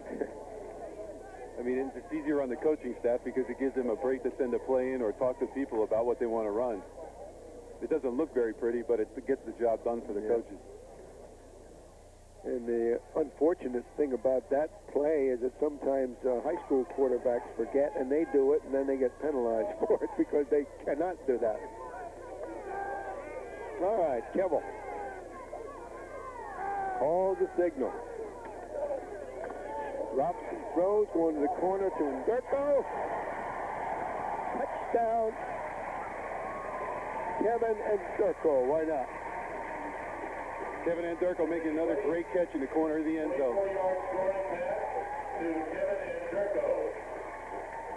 Sean Kevel leading him all the way down the field from the 1-yard line. Perfect. Took his time. He looked, and when he broke free, he just fired it in there, and Kevin just ran into the football. That's the story of this season. When they're under pressure, they perform their best. And that was another. Give them adversity, and a lot of times they come through real well. And Kurtz will try to boom it through. And it appears he does. So we have 42 seconds to go, and it's 29-17 as the kick is added. So the numbers are mounting, yeah. 46 points on there. Now, while we're waiting for the kickoff, Jim, you knew I was going to talk about this, so I might as well. Where that football went, for the old-timers, the real old-timers out there, I'm a guy from Reading, and I played baseball on this field in 1945. And where that football went over the fence, there used to be a bank out there. I went over the bank, made a catch, and threw into our relay man to second base. We got a double play, and we beat a high school called Bethlehem High School at that time. And I didn't get a chance to get in the crowd, but Bill Werpahowski, who later played basketball here at Moravian, Bill is a real estate man here in the city of Bethlehem. Bill and I got to know each other when I moved into this area, and he never believed that story till I went to the archives at the library and showed it to him. He believes it now. That's good. So that's my memory of this field. I had to bring that up. You know that, Michael. He probably didn't believe that baseball had been invented back then. That's true. That's probably what happened. Yeah. I believed it the first time I heard it because I was down there looking at the plaque yesterday after practice. They should put one in there. Okay, enough of nostalgia. So anybody down in the Reading area, we have a 50-year reunion coming up next year. So they should let me know where it's going to be held. All right, here we go. The boot, the roll, the pickup at the 16. And this is young Mr. Lay gets out to around the 30-yard line, and Muhlenberg will get the ball with 36 seconds left in this half, trailing 29-17. And I'm not going to project as to what the coach might do here. Maybe we'll see that formation. No.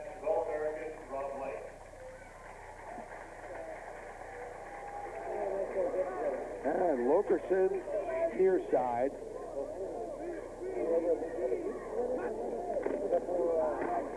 And the give and the bounce to Greg Bevan, and Greg is stopped at the line of scrimmage, and that might do it here for the half.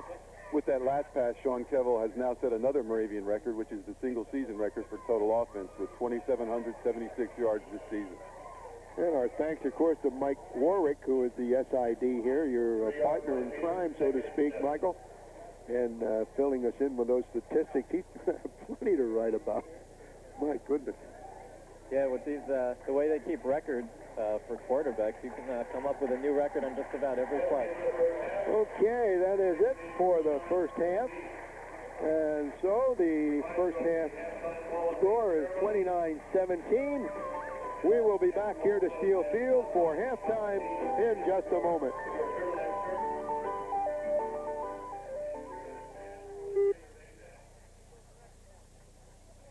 This part of Channel 39's broadcast day is brought to you by grants from Dr. Richard C. Zahn, TDS, 619 Linden Street, Bethlehem. Dr. Zahn specializes in oral surgery and is happy to be part of this great public service to the Lehigh Valley. From Moravian College and Muhlenberg College. Programming is also made possible through Channel 39 subscribing memberships. Next time on Nova. 911. What is going on? Earthquake. I can't see anything. Listen to me. Calm down. Is there somebody in there? A kitty. Just a kitty. Recent quakes in Southern California are revealing unexpected new dangers. The ground is moving in so many places all at once. downtown L.A. at ground zero for the next killer quake.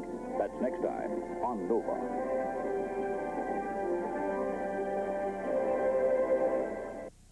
Torval and Dean, Facing the Music, traces the preparation of ice dancing champions as it returns to the Olympic competition in 1994. Watch it Wednesday at 8.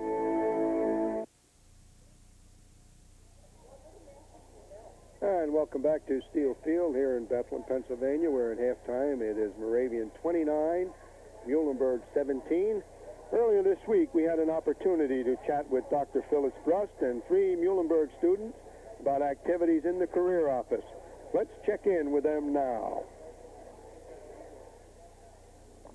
Hello, I'm Dr. Phyllis Brust, and I'm fortunate enough to be the director of the Office of Career Development and Placement at Muhlenberg College. Today I've been asked to talk about the career office, and I know that at halftime at a football game, there's no better time to talk about career issues. If we have time later, we're also going to talk about nickel defense. Our office is very unique.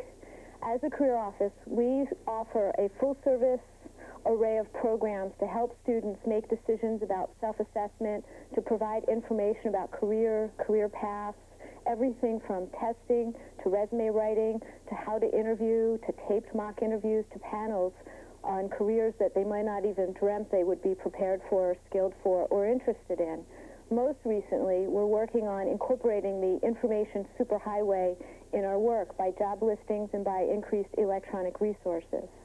One of the most notable aspects of our office is that the president of the college, Arthur Taylor, serves as a career counselor in my office, working with students to help prepare and advise them.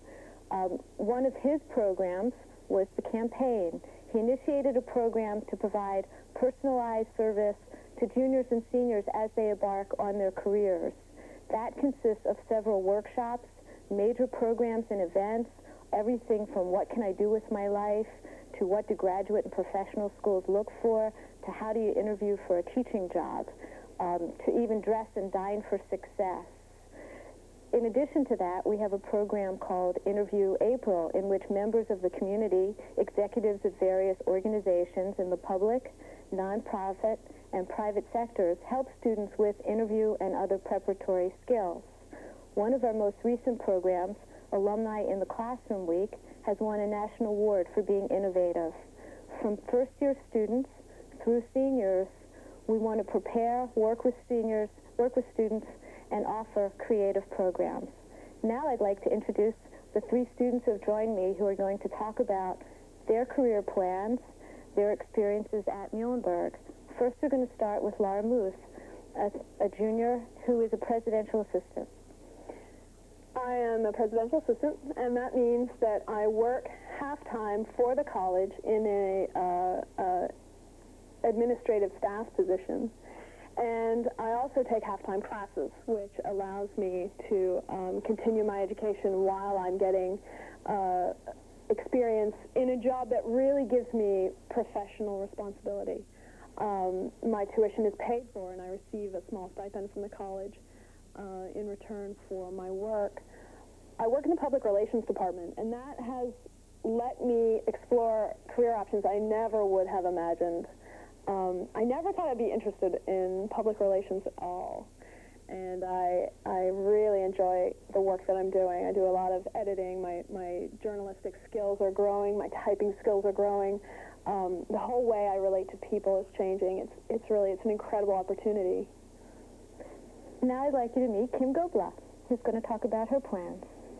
Well, when I started at Muhlenberg, they really gave students the opportunity to get some practical experience. I began at Muhlenberg as a Dana Scholar, which for me included doing 4 mentorships, one-to-one working with a professor, and gaining that relationship that's essential if you're going to go on to graduate school. From that, I also did an internship. As a psych and Spanish major who wants to go on to law school, I began my mentorships going into the Bethlehem and Allentown middle schools and working with students who don't speak Spanish. From that, I got to use my Spanish and, in a way, my sight to see what problems these students were having, both academically and socially. From that, as a potential law student, I was able to intern and mentorship in a law office in Allentown and for a Northampton County judge. And that was a tremendous experience to find out what it's like to go into work every day, see what the attorneys were doing, and sort of the behind-the-scenes stuff in a judge's office that most don't get to see. From that, I also am a career counselor at the office, and I get to daily work with students, counseling them on what to do, possibly making career choices, and give workshops to students on choosing a major and getting summer jobs.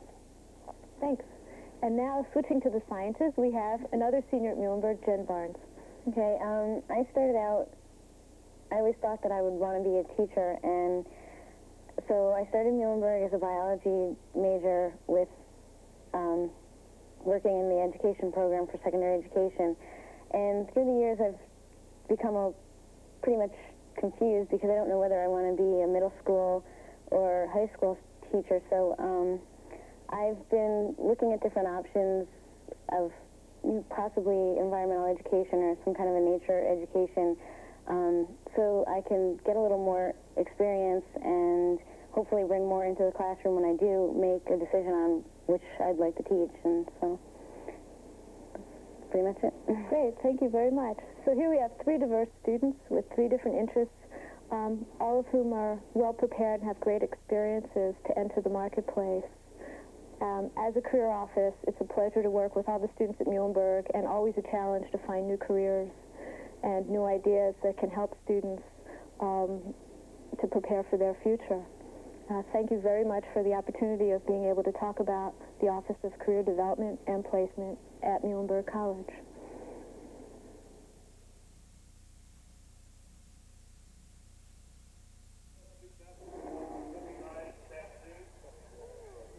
Thank you, Phyllis. What happened to that nickel defense?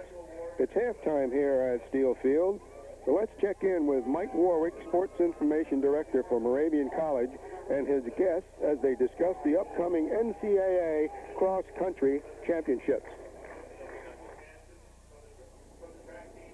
Good afternoon, ladies and gentlemen. My name is Mike Warwick. I'm the Sports Information Director at Moravian College, and this afternoon's football game with Muhlenberg isn't the only big sporting event Moravian is hosting this month.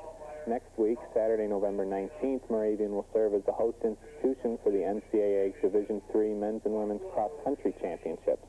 Here with me this afternoon are three members of the successful cross-country programs: Patrick Egan, a sophomore from Easton, Pennsylvania, who qualified for last year's race as an individual; Tracy Wortman, a junior from Bethlehem, Pennsylvania, who participated last year with the women's team; and Shannon McDonald, a junior from Easton, who was in her first year is running with the top 7. Patrick, last year the trip to nationals, you were the second ever individual qualifier for Moravian. Did that affect the goals that you set for yourself for this year? Well, once you make it your first time, your goals become a little bit more. You want to do better and make nationals every year, and not only for cross country but for track. So I think it raises your goals every time you make it to do one step higher, one step better. Tracy, last year going out with the women's team, and the women a real surprise out at that race, finishing 3rd in the country. How did that alter your expectations or your goals for 1994? Well, finishing that high was a real surprise to us, and I just think we wanted to do better this year, to try to place higher. Shannon, this year you've moved up a few spots in the lineup, and is that attributable to some of the goals that you set for yourself and aiming towards a spot in nationals? Yes, I think my experience at nationals as a sophomore in track also helped me to have higher goals in cross country, and basically cross country has been a warm-up for my track season, but this year it's been a little bit more intense, and the summer program helped a lot. This season, another successful season for both the Greyhounds and the Lady Greyhounds. Patrick, could you talk a little bit about some of the positive things that the men's team have done this fall? Well, we got over a couple injuries and illnesses, and we accomplished our goal to win MAX last week, or 2 weeks ago. And we're just kind of building. We're still really young. We got a young team, and we're hoping to get some more people coming in and hopefully, get on the level of the girls program and maybe make nationals next year, which would be our goal. We had a really good season this year, and we accomplished what we set out to do. And so we're just kind of building up for next year, hopefully, and the year after. Tracy, a similar situation for the women's team, an enormously successful season last year.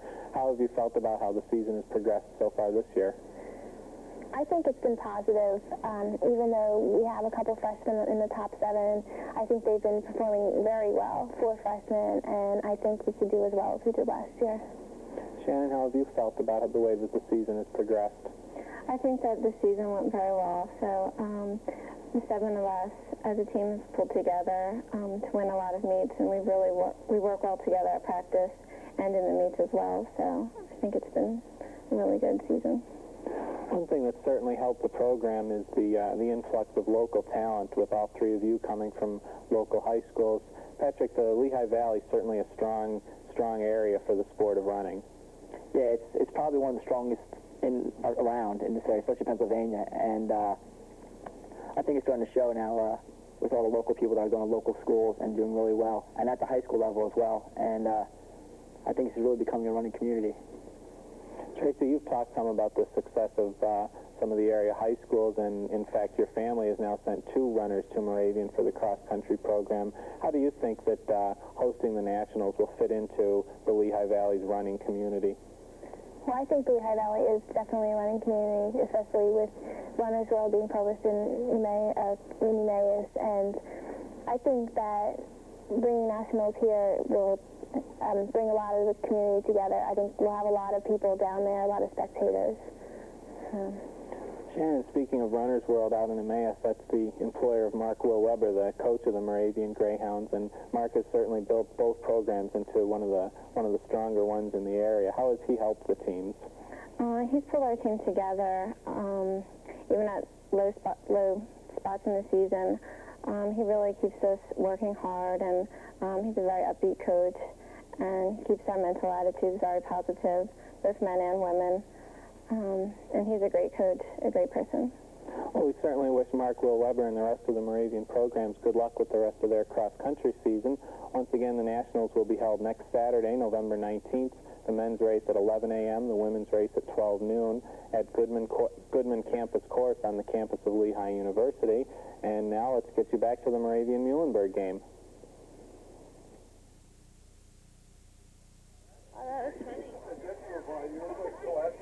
Okay, thanks, Mike. And we are at halftime with the score being 29-17. And we'll be back with the second half kickoff after these words.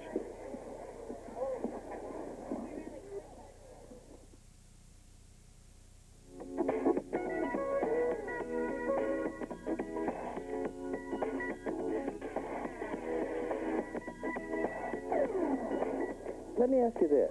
How much do you think you know about what is offered to the wonderful people of the Lehigh Valley? I'll bet not as much as you thought you knew. Join me Tuesdays at 3 and 7:30 when it's time for Focus Lehigh Valley.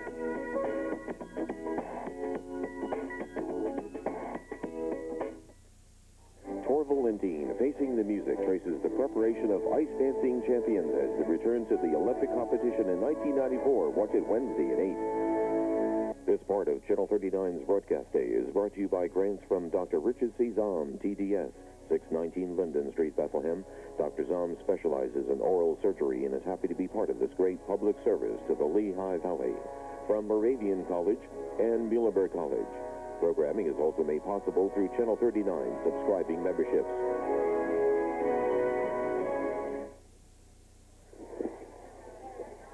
Okay, we are at halftime here at Steel Field in Bethlehem, PA, the Christmas City, 29-17 score. Moravian in front of Muhlenberg in this traditional game, and Jim Wills is sitting here. We've had our refreshments thanks to Mike Warwick, the SID here, and the gang here, and the presentations down in the field. I know you were kind of intent on what was going on down there for the Hall of Famers. Yes, I was. Some of those people are really, it's good to see them come back, and they were some of the finest people to ever go through here as far as athletes and as far as scholarship people, as far as people who are, providing people that other people, what things that they need to have in life. They're good teachers. Okay, we had plenty of highlights in the first half. Of course, the score back and forth, and of course, Jimmy, probably the shock, if it was a shock, Muhlenberg going out in front with that field goal, and then had a couple of breaks, and then caught up and it's been that way, but we had one great run. If we want to talk about highlights, I think we have the Ridinger kickoff return coming up, so we'll show our folks here. This guy picks it up and simply goes about 87 yards, but it wasn't easy. No, he did a nice job of looking upfield, picking up a few blockers. Then he got a couple breaks with a couple missed tackles, and then he just put some speed on there at the end and just made a nice move right down towards here where he changes and goes a little bit to the left to avoid that last tackler and then right into the end zone. And there he goes, number 44. So Kevel, a couple of TD passes, great catches by Roy, by Endurko. This so far in the first half, I guess you could classify as a team effort. Yes, it was. It's a very typical effort from Moravian this year, spreading the passing around, a few running plays, couple of touchdowns that were of long distance. Sean Kevel breaking more and more records as we go along. He'll break more in the second half. And a defensive effort that was a little bit better than it's been, but it still needs to be improved. Jim Wills has been around, as I mentioned at the outset. He's been around here at Moravian for a lot of years, teaches over at Nichmond right here in the city of Bethlehem. And Jim, you get involved in the softball program, and I kind of kiddingly said, are you going to practice as we look at the mules? They're ready to come back on the field here.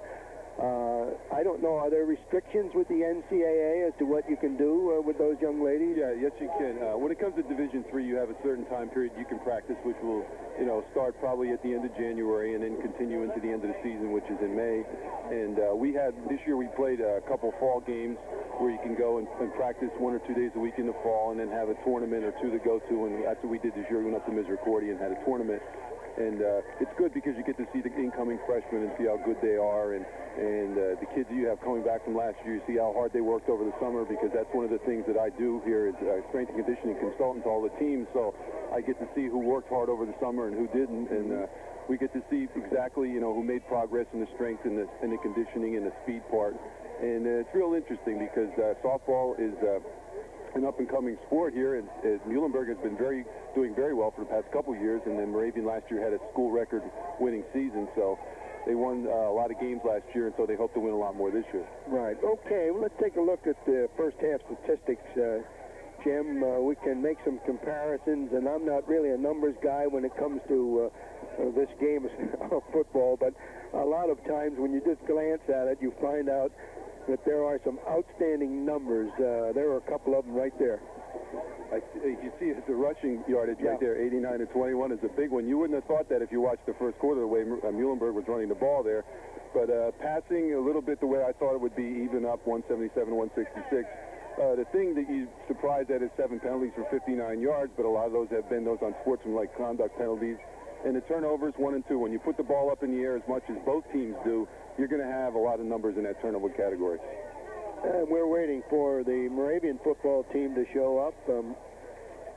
Muhlenberg across the way, loosening up a little bit. A good look at the crowd here. And before the ball game, I had a chance to get into the locker room down over the hill here at Steel Field. And it was like old times for me, because I go back, as I mentioned earlier, maybe I shouldn't keep saying this, but some people wonder if I'm still kicking. And I go back to the days of Fritz Halfacre, and Fritz is here, Fritz is gone, Fritz is here, he's back again.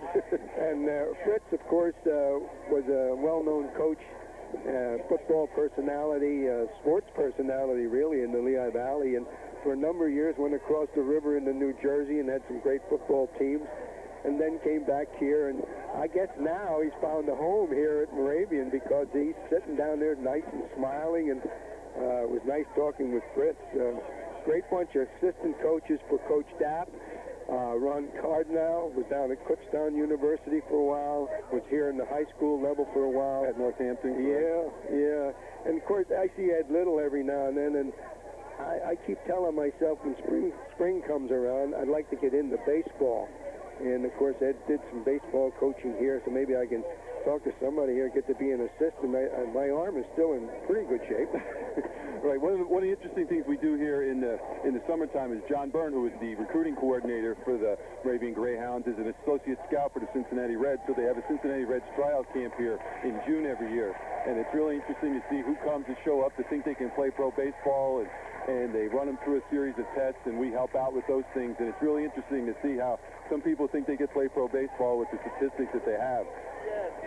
The other assistant you mentioned, John, Steve Gordy is around here. Tommy Klepeyes, you see him. I see him every now and then. Jim Lasko, Gary Martell, and Gary Williams. And, of course, you got to have a good staff to get the team put together. And I think the coach has found a bunch of good guys. Oh, they're great people. I tell you, if you're ever having a bad day, you just got to go find Coach Halfacre, because he is the most optimistic person I've ever been around. He can find something good out of everything, and it's been a rough year for him being the secondary coach, but he just still keeps smiling, and he just loves coaching football. He loves being around kids, and he's great for kids. Mike Falk made it back here after his halftime break, and Michael, maybe we ought to talk about your assistant coaches a little bit. I know you can't do it as one man, and I know there's Bobby Kohler. I see Bobby Kohler around the valley in various places, and he's been at Muhlenberg for quite a few years now. Bob's our quarterback and receivers coach, and really has done an outstanding job last year with our all-world passing attack.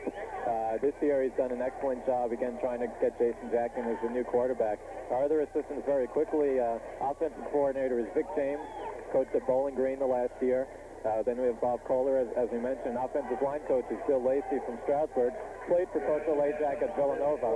On the defensive side, we have Tom Dottie, who went to Bethlehem Catholic. I'm sure he's not very happy about last night's results right now. He's been a coach at Muhlenberg for 12 years. I've coached offense until this year. This year is coaching defense, also the softball coach. Then he coaches linebackers. On the line, we have Ray Strelecki, first-year guy out of New Jersey. And defensive backfield coach is Kyle Mirth, who played at Muhlenberg in the late 70s and early 80s. Okay, so there you are, and we're ready for the kickoff to start the third quarter. 29-17, Moravian in front. I think before this game is over, we're going to see more numbers put up on the board. And here is the kick. It is high, it is long, and why not the Chad Breidinger at the 6. Could he do it again? Finds a big hole up the middle. This time he is nailed at the 33, where it'll be 1st and 10, Moravian. Boy, he certainly does want to go north and south. That's his style, north and south. That's where he wants to go. And we get a chance here. You fellas might want to talk about some of these individual statistics that were handed to us by Mike Warwick and his crew here at Moravian. So let's see what happens here as Sean Kevel will get it in gear to start the third quarter. Breidinger in motion to give to Natal, and Michael goes to the outside, but not very far.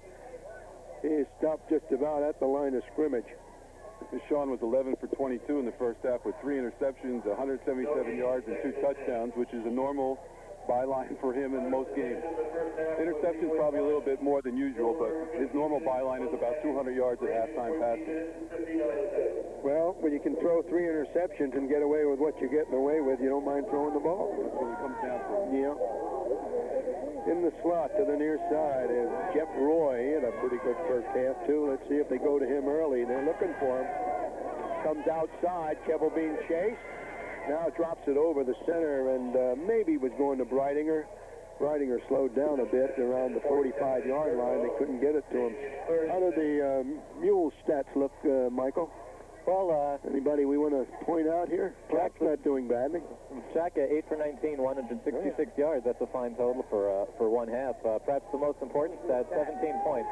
Muhlenberg scored 26 points the first week of the season, and since then has not scored more than 17 in any game. So to score 17 and a half is really good. All right. 3rd and 10 for Sean Kevel, record-breaking quarterback here at Moravian. Look out, they had a shoulder and he broke free, but a flag downfield. We make it a hold, and now he will air it out, intended for Enberto. They make a diving, sliding catch. The catch is going to be a completion at the 28-yard line, but we'll wait for the flag. In fact, there's another flag up around the 38-yard line of Moravian, and we'll wait till they sort it out. A lot of stuff happened on that play. Yes, it did. Dennis Krim sorting it out. The hold, it's against Muhlenberg. That will be declined. Well, they'll take that play any day. Here's the replay. Watch this air ball. They almost had him. Tremendous pressure here. Sean rolling out to the right and really airs this ball out. It took everything out of him to throw this one, and there was just a great catch there. And there it is. And Durgo made a fine grab. so. The penalty will cost the Mules. Refused. First down. Thank you, Mr. Krim. And the ball is at the 27-yard line of Muhlenberg. And the Greyhounds are off and running here in the early going of period number 3.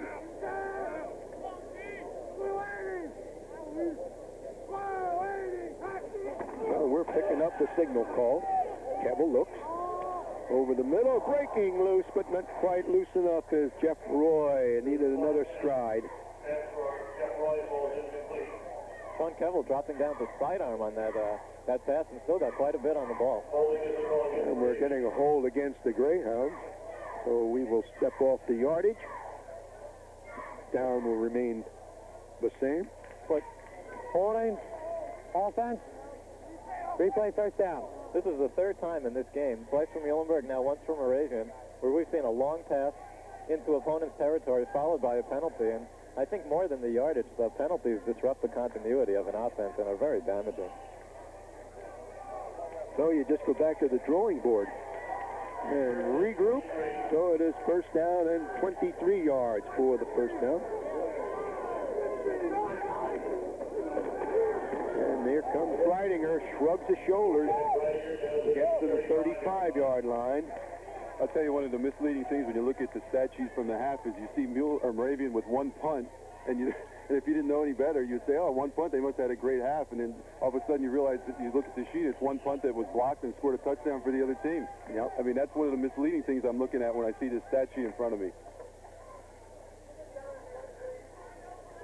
Coming our way again is Kevin Durko, Tucker High product here in the Lehigh Valley. Great pass catcher, the fake to Breidinger, and now Kevel is sacked. That's Luke Trainer, a senior, playing in his final game, and that's his first sack of the year. So we talked about freshmen having their firsts, and Luke playing his last game gets the first for himself. And that sack will place the ball between the 41 and 42-yard line of the Mules. And it is third down and 25 for the first.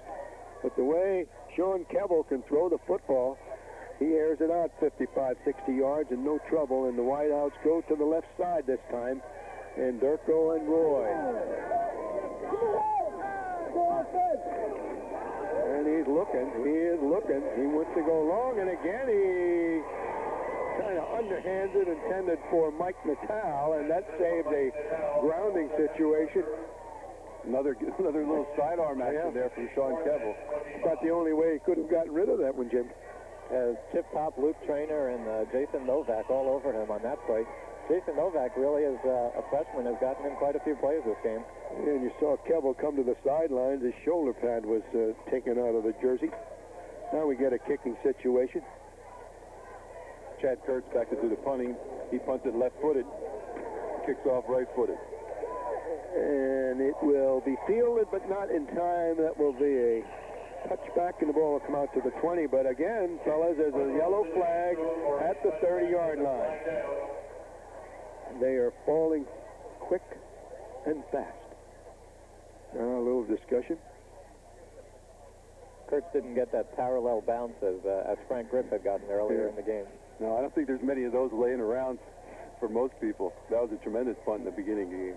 Good coverage downfield, but just not enough to stop the ball from going into the end zone. That's roughing the kicker. Roughing the kicker. Probably take the penalty. It will not be enough for the first down. Now Coach Olajic is calling his team over to, he's calling the offense over, I guess. Offense already had been out on the field, and let's see, they are going to... Looks like this is a post-possession foul, so they'll mark it half the distance, and Muhlenberg will start from the 10. Okay, here comes the call. Stepping on the receiving team, post-scrimmage enforcement, touchback, put the ball on 10-yard line. All right. That sorted it out very quickly, so it's first and 10. The Muhlenberg offense on the field. 29-17 the score remains. 12-19 to go in the third quarter. And now we go to the lefty, Jason Jack, trying to get some points for the Mules. And he's going to throw. Goes to the end zone, throws over the middle. completes it to Lokerson. And Rob almost busted it, had 1 or 2 to beat, up around the 30, taken down, and they'll mark it at the 31. It's 1st and 10. What a connection. Rob Lokerson with his third catch of the day. He has over 70 yards on the day now. Career totals coming into this game, his last game, 162 catches for 2,538 yards receiving. He is Muhlenberg's all-time leading receiver in both categories. 1st and 10. And the Mules spread all over the place there. 2 wide outs left, 1, 2 out to the right. And the lob pass could be grabbed, but it's off to the sidelines and goes out of bounds, so it falls incomplete. And we're still waiting, Michael, for the Lonesome Polecat offense. Well, I would guess if we haven't seen it yet, we're probably not going to I think it'll be scratched. Not scratched. They'll just store it away, and at an appropriate time next year, perhaps they'll go back to it. Okay. But the offense, their conventional offense, if you can 4 wide receivers on some plays, you can call that conventional, has been working fairly well. So I think they'll stick with it. Well, they're staying with it again. They go wide outs both left and right. And the running back is Sean Lay. Tough little guy. Uh-oh. This could be the old free play. The pass, and it's intercepted, but forget it, Moravian. I think that will go for naught. Mike Petrucci on that interception, but with the flag down, that's probably encroachment on Ian Alina. Bob, another thing from the halftime stats, we see Jason Jack with 0 interceptions, and that has to be very encouraging. He's thrown 12 in 7 games versus only 2 touchdowns. A lot on the play we just saw 2 plays ago where he tries to force the ball into the spaces where he shouldn't. That's very encouraging that he has not done that yet in this game. Well, we talked about the strength of Kevel with the arm, and this left-hand kid can throw it out pretty good. That was about 45 yards. Just plant the foot and let her go. Okay, 2nd and 5 after the penalty. And on both occasions, both teams have had turnovers, have been wiped out by penalties. So kind of an even Steven ball game. Although it's 29-17 Moravian.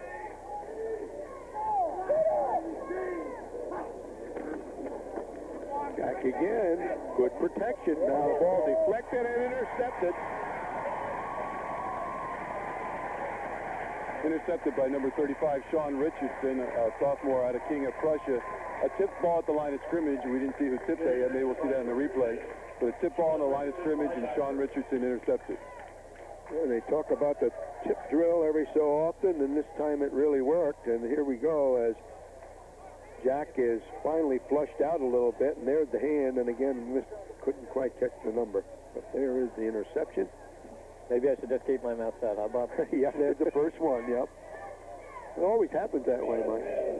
All right, the ball at the 20. And the running play to Breidinger, and it will stay just about at the 20. Good defense, the middle of the line came the call. Took Breidinger down at the line of scrimmage. It'll be 2nd and 10. Jason Novak, again, a freshman from Germantown Academy, right in the middle of that play, and that really bodes well for the future of this Muhlenberg defensive line. He's playing there at defensive tackle and doing a fine job. Roy to the left, and Durko to the right. One running back is Natal. And looking for Roy now, looking for Durko. There's the catch. Just did a hook. Came around, and as he turned around, the ball arrived. They'll mark it at the 10. Good catch by Kevin Anderko. I'll tell you, you saw a great play by Sean Kevel there, looking one side, shrugging off and going to the other side. You don't see that play many times at Division III level. Looking one side and then going right back to a secondary receiver and hitting Anderko right there. And they're going to call it 3rd down in inches. Ball just a bit short of the yard marker. Has to get across the 10 for the 1st down. And now Anderko comes out of the ball game. Number 30 checks in. And who do we have for number 30? In my list, I'll have to add him here. Number 30, Mark Bonsall. Okay, I'll have Mark here. There it is. And Mark in motion, but they run the play right up the middle to get the 1st down. The ball marked around the 8. It'll be first and goal for the Greyhounds. Now for the first down. Well, they got just enough. First and goal to go from the 8 Moravian. 9:50, clock running, third quarter action here at Steel Field in Bethlehem. 29-17, the Greyhounds trying to add a few more points. Double look, goes to the corner. And a grab, yes or no? It's a catch and a touchdown for Roy. I tell you, you can see on that play about two people have been playing together for a couple of years. He just took that ball, threw it to a spot, knew that Roy would be there, and Roy made a tremendous catch again over his shoulder. And there's no way you can defend against that one. Once it's there, it is there, period. Sean takes a three-step drop, just lets it fly, right over the shoulder, great catch. So we'll get the PAT attempt. Chad Kurtz getting a workout with the foot. A snap, the kick. It is perfect. So we have a 35-17 score with 9:35 remaining in the third quarter. Well, I said the numbers would add up, and they're starting to. They just took advantage of that break, getting in a good field position there and just taking it right in on a nice, really nice pass play at the end there. Mike, you talk about pass defense. I'll tell you, when you have four receivers, you can bring your backs out of the backfield and they can catch the ball, and you have your wideouts, the way the Greyhounds can run and catch and run those patterns. It's very difficult for the defense. It is very difficult. You couple that with good line protection, give the quarterback time. When you have that many receivers downfield and you can spread out the defense so much, a good quarterback like Sean Kevel is going to find an open guy eventually. Yeah, here we are. Here's this play again. There it is, perfect. He just looked back, he knew it was coming, and there it laid right in the hands. Perfect over-the-shoulder grab. Wow.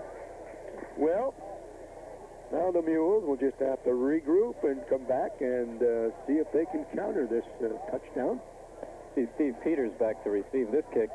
Peters needs 29 more kickoff return yards to set the Muhlenberg single-season record for kickoff return yardage in a season, and perhaps that's one of those records you'd rather not set. The Muhlenberg kickoff return unit has seen its share of duty this season. All right, Kurtz wants to boot this one. And he kicks it high, and Peters will field it. And now the handoff to Lay. But Moravian defense that play, and Lay got to the 21. That's about it. Number 13, Eric Bomboy, one of the defensive backs who had a hard-working year all year long, was instrumental in that tackle right there. So it's first and 10 once again for Muhlenberg. And add to Sean Kevel's marks of record, Kevel has also broken the NAC single. There it is. There is the I'll be darned. With 24. Okay, and the reason for the waving to the lineman this side of the field is that 58 now becomes tackle eligible. Let's see, in that lineup, 36 would have been eligible on the line. Yeah, that's Peters. Basically what you have is you have the center alone, and he is eligible. You have the quarterback 11 yards from the line of scrimmage. To one side you have 2 trips. To the right side you have 6 linemen and a back behind them. And it's a really unique offense. Like I said, I don't think many people have seen it. This is the forerunner of the run and shoot. It was invented by Tiger Ellison in the early 1960s. He was a high school coach in southwestern Ohio. His team was 0-4-1 after 5 games, and they needed something to appease the locals and turn their team around. Turned the team around and did. The team won their last 5 games, finished 5-4-1.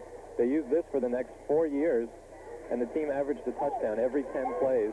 Wow. And Tiger Ellison got hired by Woody Hayes to be his assistant at Ohio State. So this formation has the potential to be very dangerous. Yeah, and then he went out to Ohio State, and Woody said, hey, we go 1, 2, 3, kick, 1, 2, 3, kick, or we don't score. I'm not so sure we have the wide-angle lenses ready for this. Yeah, the cameramen in the truck have the wide-angle lenses ready for this. Here it goes, and here we are with the line lined up. Peter's still in the backfield, along with the wideouts to the right are in the backfield. And here's the center snap, and the throw, and almost intercepted intercepted by Moravian. On that last touchdown drive, Jeff Roy has set a Moravian single-season record with 10 touchdown catches. Sean Kevel broke another record of MAC's single-season record for single-season touchdown passes. He now has 24. And as we get deeper into this game, you're going to get more of those missiles from Mike Warwick. It's going to change by the minute. A line drive pass, bobbled and dropped across the way around the 30-yard line. What this formation does, your first inclination might be to rush the passer with only one center there, not to protect him, but actually you want the other team to pass rush you because he's 11 yards behind the line of scrimmage. By the time they get to him, the ball can be dumped up behind that wall of blockers. Here is 3rd and 10. Well, there's the look, and that falls incomplete. Well, it looks different, let's put it that way. It sure does.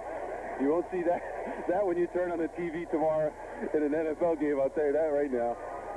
Jim, I think several years ago, a kid from Notre Dame, I think Marty Hillay came to Moravian to play. And I mentioned this to Mike, since Mike's a newcomer to the Valley. Marty Hillay coached for years over at Notre Dame at Green Pond here in the Valley. And every year he would come up with plays similar to the Lonesome Polecat. This ball loose, still loose, and Moravian may get the football. Did they or did? Yes, they did. How about that? That's Billy Van Dyke, the tight end, coming up with the fumbled punt there. Corey Wolbach, a freshman local kid from Saucon Valley High School, put the hit on the return man after he had fumbled the ball, and that allowed Muhlenberg to recover the ball on a big break. And so the Mules have it at the Moravian, we'll say 40-yard line. And Muhlenberg back in the traditional formation. So, that was Jack Walls, a freshman out of Lansdale, that fumbled that punt. A little bit of indecision on his part, really. I think he wanted to stay away from it, but did not, and then lost it as we get the running play by Steve Peters. And Steve gets to the 33-yard line. Funny, the coaches will preach all week, just catch the ball. If you drop it, roll on it. And then it comes game time and everything goes helter-skelter and you try to pick it up and run with it. Yeah, you kind of panic and you don't realize the football is shaped that way, so it can do those crazy things. 2nd and about 3. Peter still alone running back, wide outs left and right. The look, the pump, the throw to, that's the lateral, so better get on it, Peters. Yes, he did. That ball was thrown behind, and it would have been a lateral, but Peters fell on it, used his noggin on that one, but lost about 10, 12 yards, and now it's 3rd down and 15. One more item on that Lonesome Polecat before we put it to rest. When Tiger Ellison drew this up for his staff and said, "This is our new offense, what do you want to call it?" his line coach said, "Call it the Lonesome Polecat because it stinks." All right. That'll make the annals. Big 3rd down now after that recovered fumble on that boot. 3rd and 15 for Muhlenberg. Jack rolling near side. Side to throw from, and he's not going to throw it. Runs out of bounds. They'll mark it around the 42, but it's 4th down, and the kicking team from Muhlenberg comes on the field. And there's a hungry fan. While we're on the subject of wide-open football, Muhlenberg has not attempted a fake punt all this year, and Frank Griff, the man back there, is a quarterback at large, so this might be a good time for it. Well, a bouncing center, but maybe not. Missed it, nice kick. And into the end zone. It'll come out to the 20, and the Greyhounds will take over from there. 7:33 left in the 3rd quarter.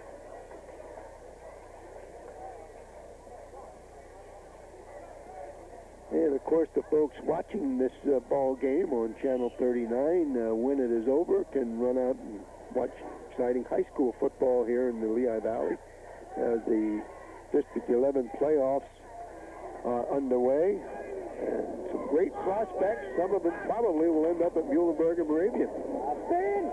Flag on the play. Hold the phone. That's the thing that's really nice about these two schools, Bob, is the fact that they get a lot of local kids, and a lot of kids get to showcase their talent for another 4 years in front of their parents, their aunts and uncles, and everybody else. And it's a real nice situation for Division III football programs. Well, it's okay, inadvertent. There's been quite a bit of publicity locally about some of the programs, and of course, the Lehigh program's been taking a rap last couple of months and so on. And I don't think it's similar here at Moravian and Muhlenberg. Number one, you go to school to get your education, as far as I'm concerned.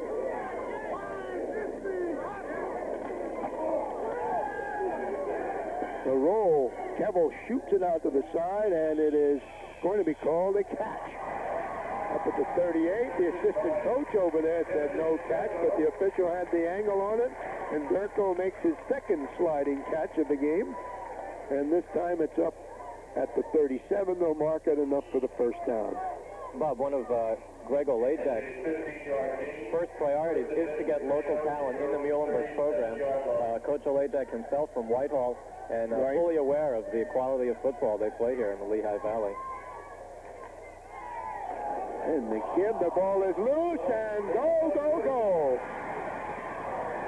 The fumble can be advanced. That's Chip Top picking up the ball and returning it for 14 yards from Muhlenberg. Of course, this is the first year that defensive people can pick up the ball and return it. That rule was changed, yeah. So let me give you a piece of history. That's the longest defensive fumble return in Muhlenberg history.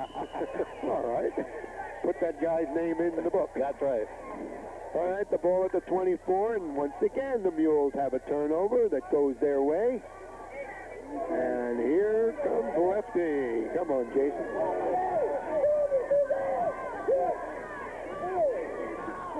Van Dyke in motion. Jason looking, going over the middle into the hole at the 5.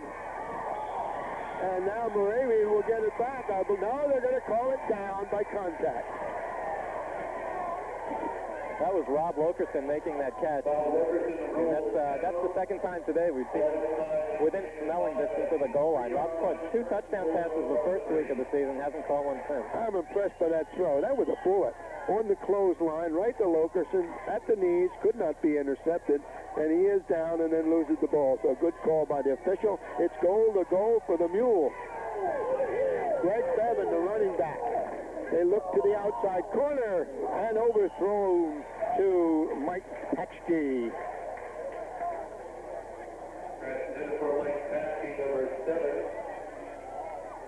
We saw Muhlenberg early in the game in this situation, first and goal, kind of bogged down, and then have the bad snap on the field goal attempt. Last week, 3 times they were down in this area and did not score. So this is important. They can get right back in the game with a score here.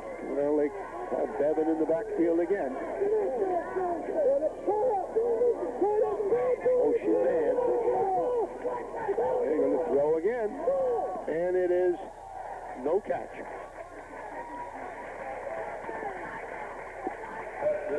Oh, we'll bring up a third down situation. A little pressure there by Moravian on that play. I think hurried that throw up a little bit. He was 1 or 2 more steps and he would have been wide open, wouldn't have had to dive for the ball. And now Moravian calls timeout. There's 6:26 to go in the third quarter. So the coaches get the defense huddled around them down front, and of course you're looking across the way at the Muhlenberg. Now we're down front, and there they are. They don't want to score. They don't want to give up another score. Yeah, well, we have this great to see the cheerleaders wearing their sweaters there. It is getting kind of cold. Basketball season right around the corner. And Muhlenberg opens next weekend with the Scotty Wood tournament, beginning Friday, the men's tournament, Saturday, 4 games all day, and then Sunday, the women's tournament finishes up. Always one of the premier basketball college tournaments in the Lehigh Valley, and we're looking for some more exciting basketball this year at Muhlenberg with the Scotty Wood tournament. All right, third, and 3 yards to go for the TD. Jason Jack with the call. Bevan still standing there. I guess he's going to do some blocking. Yep, there's the throw, and again it is dropped finally after a couple of bobbles in the end zone.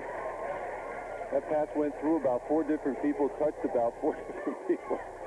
Was intended for Bill Van Dyke, went off his hand, and then batted around a little bit before it finally hit the dirt. And we'll see it again.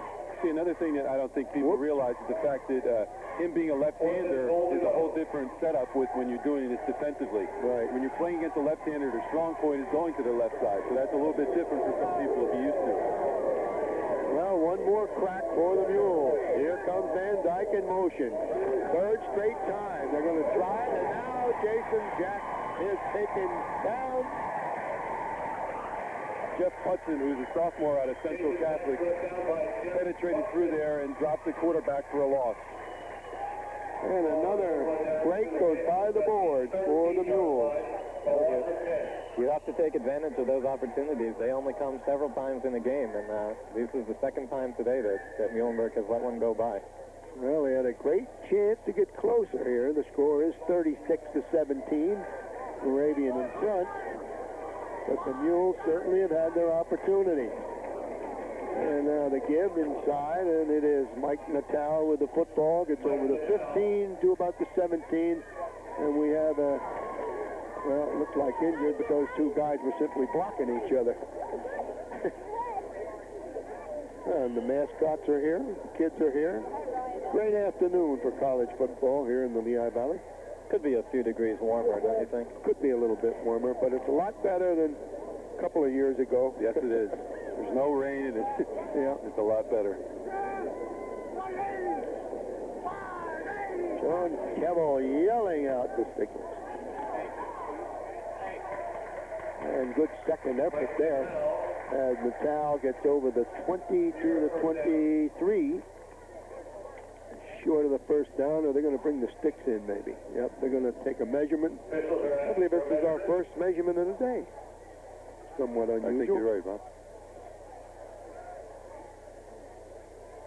I'll tell you, after seeing that formation, I don't think anything will be unusual at this point. That'll be talked about for a long time. Muhlenberg used it for 4 plays last week against Ursinus and had a bit more success with it than they had today. I'm sure Moravian saw that on the film of last week's game and devoted a certain amount of time in practice so that they'd be prepared when Muhlenberg came out in that. The number one element of that is probably the element of surprise, and Moravian did a good job defending against it. All right, that measurement brought about the 1st and 10. Breckville checks in, big number 89. And here comes the sweep. Mark Bonsall there, a junior out of Anvil Cleona High School, was one of the starting running backs in the beginning of the year and shared time with Chad Breininger, and then hasn't seen as much action lately down the stretch. But he'll be back next year because he's only a junior. Well, you need that speed. These little guys can give it to you. Give them one block and they can be gone as Kevin Endurko comes to the sideline, sets himself as the wide out. Motion man. Give again to Bonsall. As a whole, gets over to the 30, out to the 34. And they will give him the first down. They mark it on the 34-yard line, excuse me. Mark Bonsall will give you a little bit more of that east-west situation, sideline to sideline, that Chad doesn't give you. And again, that gives you your balance. And they're coming at us right now. Here they are. Roy and Endurko, right side, split. Hand off up the middle. Ball is loose. And they're going to call it down by contact. The play is dead at the 38-yard line. And hobbling out of the pack is Mike Natal. Staying on the field, however, he's trying to run off a twisted ankle, and now Mike will check out of the ball game. He is replaced in there by number 41. And that is O'Hara. Checks in.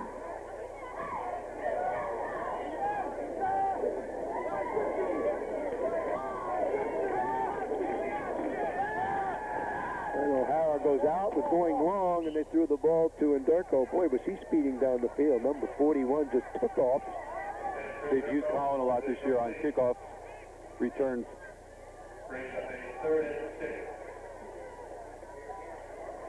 And he was in for one play and now comes out of the ball game. O'Hara does. 3rd and 7. 3:30 and the clock is standing still at the moment. 3:31 to be exact. 36-17. Moravian in front. Kevel, good protection. Now Briding releases, looking, and now fires over the middle, hits the big guy, and that's number 89, Jason Breckville, with the grab and a first down. Now, there's a very athletic move by Sean Kevel. You don't realize when you're going to your left and you have to come back, throw against your body into the middle of the field, that is something that is very hard to do when you are a right-handed quarterback. Rolling out left, coming back, throwing it across your body like that, planting your feet, coming right back to the middle of the field. He zinged it, too. Well, he likes to put power on that pass. So it's another 1st and 10, and Moravian now rolling up the statistics. No doubt about it. And up the middle is Bonsall, and he gets about 9. Coach Staff doing a nice job of mixing up the run and the pass right now, keeping Muhlenberg off balance. Yeah. Although when you have receivers like that, it's also tough to just start running the ball. You have a tendency to want to throw all the time. Michael, I think this pounding is starting to wear on the Mules. Oh, definitely. It's this has happened in second halves of other games this year, and it's demoralizing, perhaps more than it's tiring. Yeah. All right, 2nd and 2. There's Bonsall, cuts back, and now he's going to lose maybe a half a yard or so, bringing up a 3rd down. What else is more demoralizing, of course, were those 2 turnovers that produced nothing. Right. Again, you have to take advantage of those turnovers. But again, 19 points is certainly overcomable, if that's a word, with 17 minutes left to play in the game.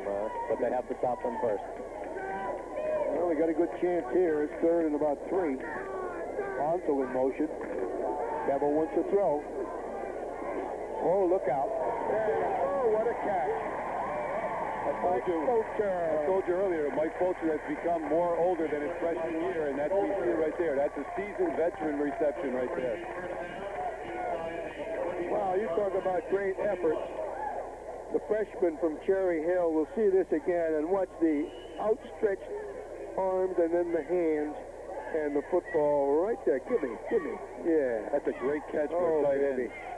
You'd be very pressed to find a lot of Division III programs that have receivers, wide receivers that can catch a ball like that. Ball on the 21, 1st and 10. Bonsall again in motion. Kevel throwing to the end zone. The battle by Anderko. He catches it but out of the end zone.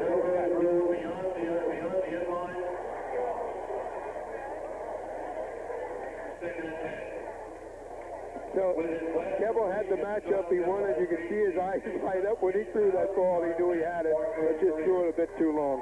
You see on the replay here that he'll have a pump fake, and then Anderko went long right for that corner of the end zone.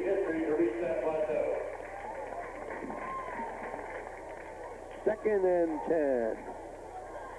And now we are getting some more additions to Mr. Kevel's records. Bonsall in motion again. And they draw play, and they give it to the Dow. And I think the truck could have gone through that hole, Michael. Wow. With that last completion, Sean Kevel has reached the 6,000-yard passing mark for his career. Will Mike Warwick send these stats down to the Philadelphia Eagles or someone? He's somewhere? Just the 2nd quarterback in school and MAC history to reach that plateau. Well, he's 6'2" and 205 and could get bigger with some work. I don't know. Why not? With an arm like that, maybe he has a shot. And I'll tell you, one of his better attributes that most people don't realize is he is like a coach on the field. He sees things that other people do not see. And he gives him the towel again, and the towel is down to the 5-yard line. Because basically, you can't just be talented as a passer and pass for 6,000 yards. You got to have total vision and know where everybody's going to be on different plays to make a plateau like that. And the clock will start. We have 30 seconds and running here in the 3rd quarter as the Moravian Greyhounds are 5 yards away from another score.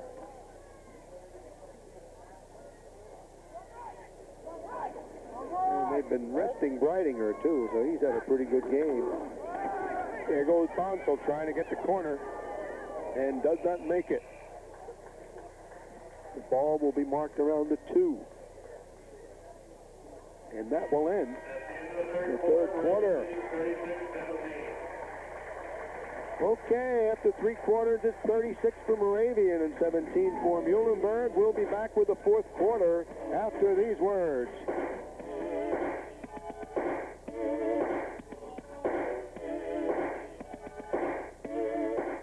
Next time on Nova. 911. What is going on? Earthquake. I can't see anything. Listen to me. Calm down. Is there somebody in there? A kitty. Just a kitty. Recent quakes in Southern California are revealing unexpected new dangers. Ground is moving in so many places all at once. This can't be real. Is downtown L.A. at ground zero for the next killer quake? That's next time on Nova.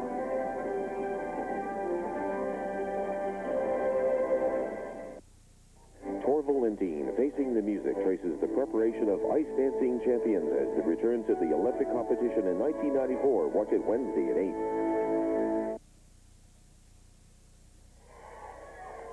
And welcome back to Steel Field for our fourth quarter of the ball game. It's 36-17, Moravian in front of Muhlenberg, and Moravian knocking one more time at the 2-yard line. I'm Bob Garris. Michael is here along with Jimmy, and we've been having an interesting ball game here. Lots of numbers, lots of records being set, and it's been that kind of an afternoon. Well, you knew coming in that there would be some records set with the potential of 6 or 7 for Sean Kevel alone, and we've had some other records that Mike has brought out, some first times and some seniors getting their first fumble recoveries and things like that, so it's been a great day that way. Yeah. And here we go, up the middle, Bonsall scores.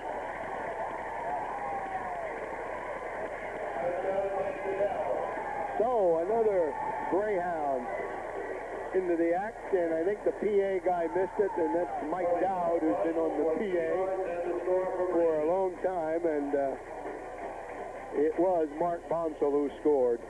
We have a replacement in for Chad Kurtz here. I think Derek Stasiak is going to attempt the extra point. He's the backup kicker.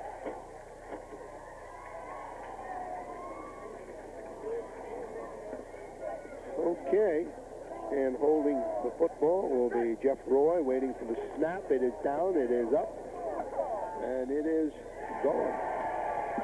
And no flag, so we have the numbers adding up. It is 42-17, and we are into the fourth quarter. That's a great point for somebody, the backup kicker. You don't get to see a lot of action sometimes during a whole year, and you finally get to get in and get some points for yourself. And you kick it through the middle. You know, because they show up for practice every day and work just like everybody else, and that's what you feel good about. A guy like Derek does a nice job, shows up, works, finally gets his chance to score some points. Well, and now as we get into the fourth quarter and the score at 43-17, Mike, I guess both benches are going to get some of these other younger fellas a lot of playing time here, because unless some sort of a miracle happens here, this game is kind of put away. And sure, and a good time to let some freshmen get their feet wet on the varsity level. Let them, you know, show their stuff. Okay, and of course we are on the Moravian side of the field, and the Moravian fans are loosening up for, I guess, do they tailgate around here, Jim? Yes, they do. They? There's a couple of spots behind the places that are across the street. There's a couple of parking lots that they usually tailgate at. All right. Division III is a different football, but it's great football to watch. I myself will miss somebody like watching Sean Kevel. I've enjoyed watching him as much as any game I've seen on TV. And I mean, it's just a great play of Division III people. They just play for the sake of playing. There's no scholarships, and it's just a great situation. Muhlenberg people won't miss Sean Kevel. well said, Mike. All right. Low return from Steve Peters from about the 7-yard line. Steve got a little bit of a crack. Came up the middle across the 25 to the 27. So it'll be 1st and 10, Muhlenberg. Of course, as you go back historically, and I can do that, Jimmy, We see what came out of Kutztown University, and when I was there it was State.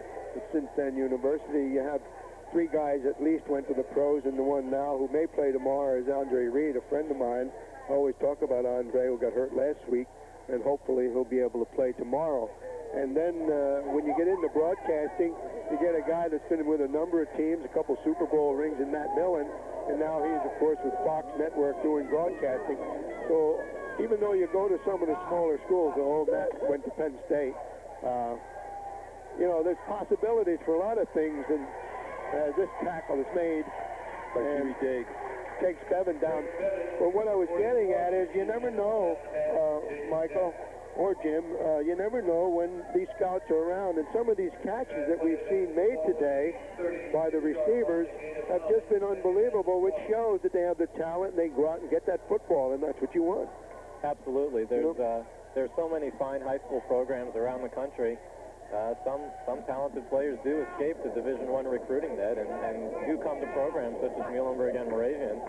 And just the people you mentioned and others, there's no doubt that it isn't an NFL pipeline, but never know what you find out there. Absolutely. Well, the thing of it is, if you go to practices and you see these kids and they work just as hard as kids at a Division I level at practice, and I mean, they take away part of their summer and they're here for, you know, a stretch of 9 to 10 games, and they work just as hard as these other people, and a lot of times they don't get credit. You know, and you got a lot of kids out there that have 3.2, 3.4 grade point averages, and they don't get recognized as much as like if you watch a game on Saturday afternoon on the TV.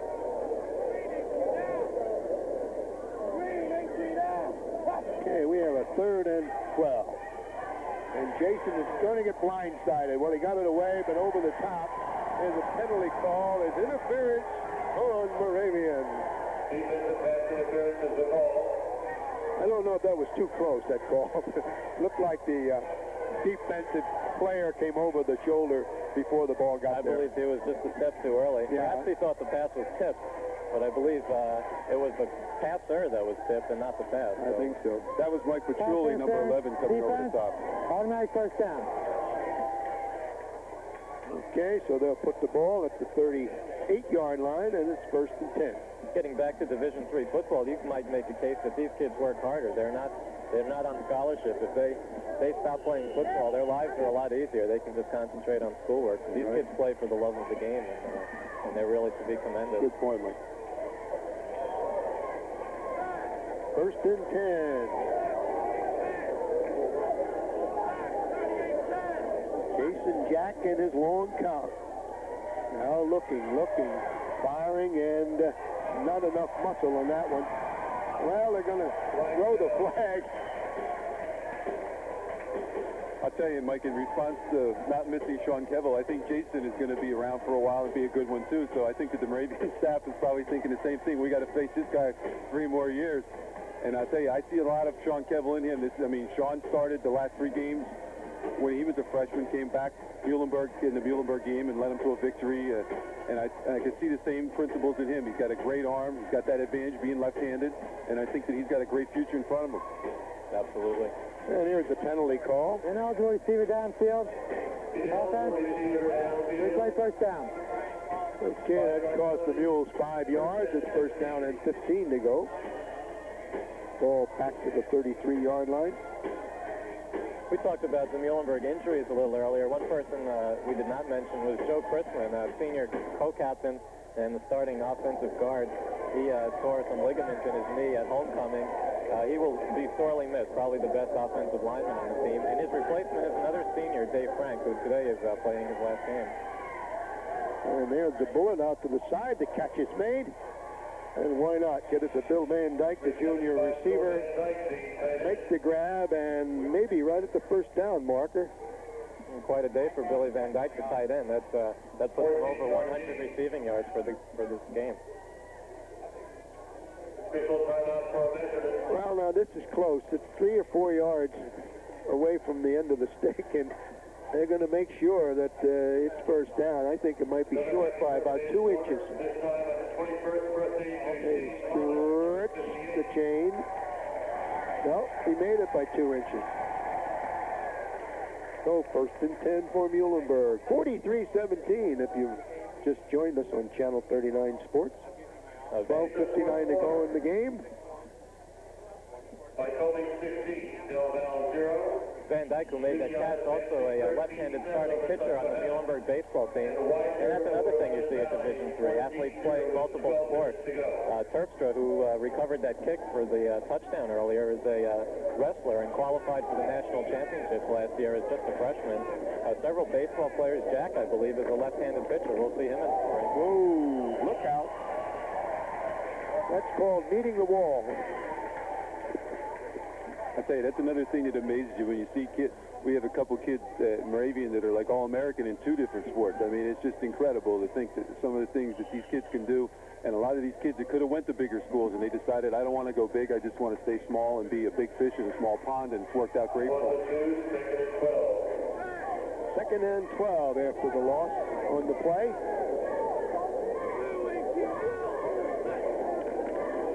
And Jason getting protection. Looks over the middle, completes it. Catch made by Lokerson. Now he gets down to the Moravian 45-yard line. And Bob, that's Lokerson's 5th catch of the day. That gives him 48 for the season, and that gives him the top 2 single-season receiving totals in Muhlenberg history. He had 76 last year, and 48 this year is in 2nd place. So records on both sides. Motion man to the far side. Mackey throws to the outside. Oh, look out. It's all yours, Jim. Number 11. Mike Paciuli. I tell you, there's a little redemption for a group of guys who've been beat up all year long. 56 yards by the interception returned by Mike Paciuli. 56-yard touchdown interception. That's only his 3rd interception of the year. The smiling Mike Paciuli from Toms River, New Jersey. And we'll see this one again. He just stepped in to the picture right here. And it's a race easily won by Paciuli. And now our kicker, Stasiak, will get another chance here. He's going to get big numbers today.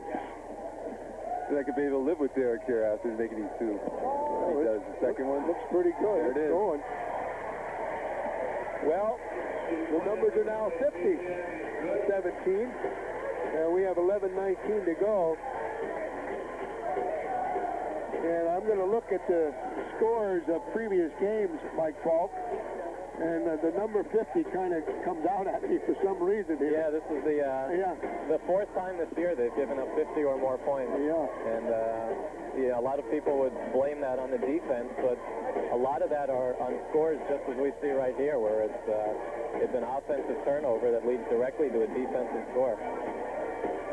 And, of course, there are those who will read it in the paper, or even those who are here at the stadium, Jim, thinking about, hey, what's this going on here? They're running up the score. It's not that kind of a game that you're running it up on anybody. Correct. You got to continue to play football. If you look at the video of this game, you'll see that it was a lot closer than it looks right now. They just could capitalize on a couple breaks and made a big headway. On that last play with that interception, you also see Mike doing the same thing that Chad Breininger did when he got down with about 10 yards to go, was veering to one side of the field or the other, which is good for those little kids watching at home. That's the kind of things that makes you a better player. That guy might have been caught from behind if he kept running straight, and he was looking back and made a veer to the left or the right like Chad did and Mike did on that interception. Good point. Okay.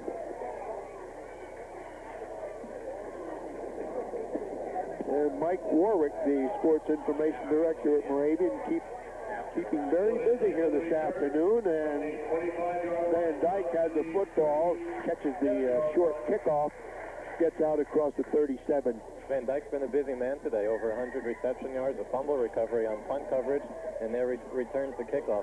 Just a junior, he'll be one of the top players from Muhlenberg come next season. He's been around the football, no doubt about it.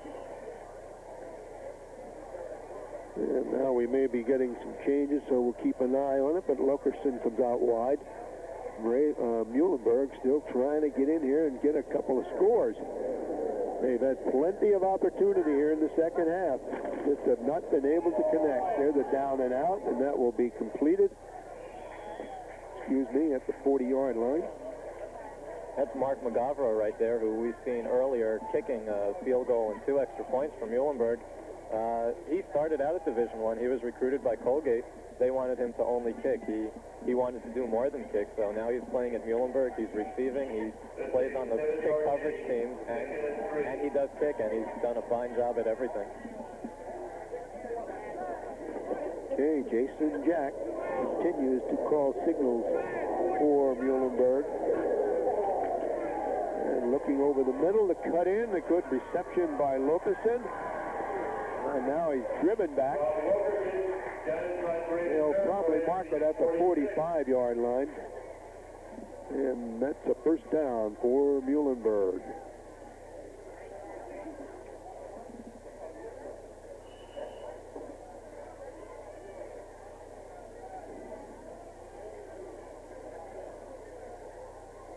And as we look around here, most of these people are still around, so no one's leaving here with 10 minutes to go. They like their college football again. It's Lokerson cutting over the middle, gets down to the 30-yard line, and he's not giving up. Yeah, that's his 50th reception of the year. It's been kind of a disappointing year for Lokerson. Last year he caught 76 passes, the first-team All-American. This year with the inexperience of quarterback, it's been a little slow going, and I'm sure very frustrating. But he's going out in style today. 7 catches today. I'll tell you, Mike, you can tell that shoulder's still bothering him a little bit, the way he carries himself off the field. He's a great athlete, though. I remember last year he was tremendous in this game last year. First and 10, the ball at the 30. And a fake. And now the long shot over the middle and off the hand of Billy Van Dyke down at the goal line. And a flag at a couple of flags. We might get a defensive interference here on the receivers. We'll wait for the call. And, well, they're getting it ineligible downfield again. Some of those linemen are taking off. As you roll out, you're liable to do that. You miss your counts and so on. So the rollout to the left by the quarterback, by that time, the lineman just drifted off the line, and they're getting called for it. It's 5 yards, the ball back to the 35. Receiver downfield, offense, 5 yards, replay first down. In the 50-17 game, why not let the lineman catch the ball? Why not? Let's even things up a little bit, right?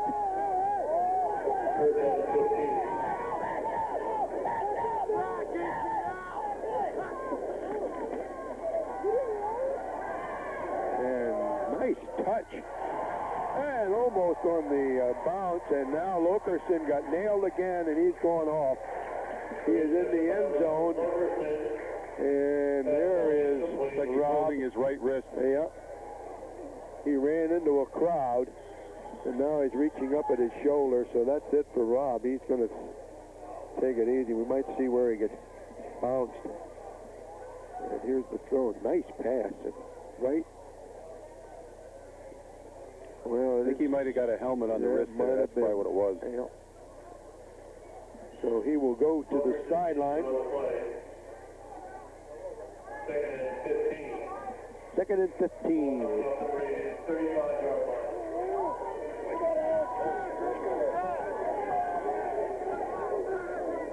Lone back, doing most of the blocking, is Greg Bevan. He's blocking again.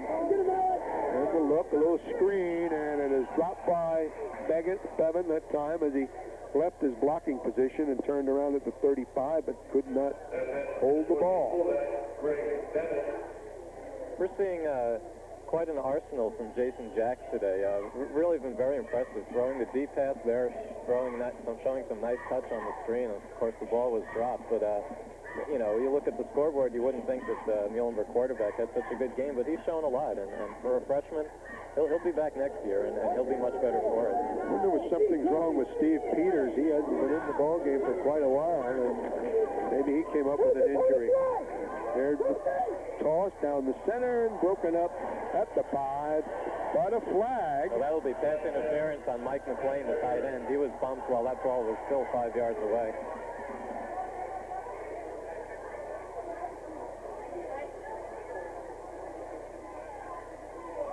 And there is the call.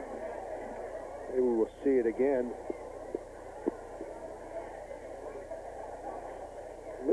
wobbly on that tail, yeah. Yeah, he got bumped early in that pass. With 10 minutes to go in the fourth quarter, Wyoming now 16, Del Val 0. Muhlenberg has another good freshman quarterback by the name of George Boswick. He relieved in Defense, automatic first down. He relieved in the Gettysburg game and did a really fine job running the option and throwing. The next morning he woke up and his wrist had swelled up. He broken it somehow during the game. He doesn't know exactly how, but he's another freshman that the coaches are really high on and should have a good future at Muhlenberg. Oh, another one of those injuries that hurt the Mules all season long. Here comes the reverse. The ball is loose. It is recovered by Moravian at the 30-yard line, and there goes that drive. Number 40, Jason Rader, another person out of Bethlehem Catholic High School who had an injury midway through the season but has come back to do a lot of quality time, recovered that fumble there. Okay, there it is. Just that was a strange one. He hit it a couple times and finally rolled on it. Not what they teach you, coaching technique, but it worked. Yeah, and the handoff wasn't the way it should have been either. It never got into the stomach. And so Kevel now back to work. Let's see if the Greyhounds go to the ground game. And there it is, a running play up the middle. Well, it was good for about 9 yards.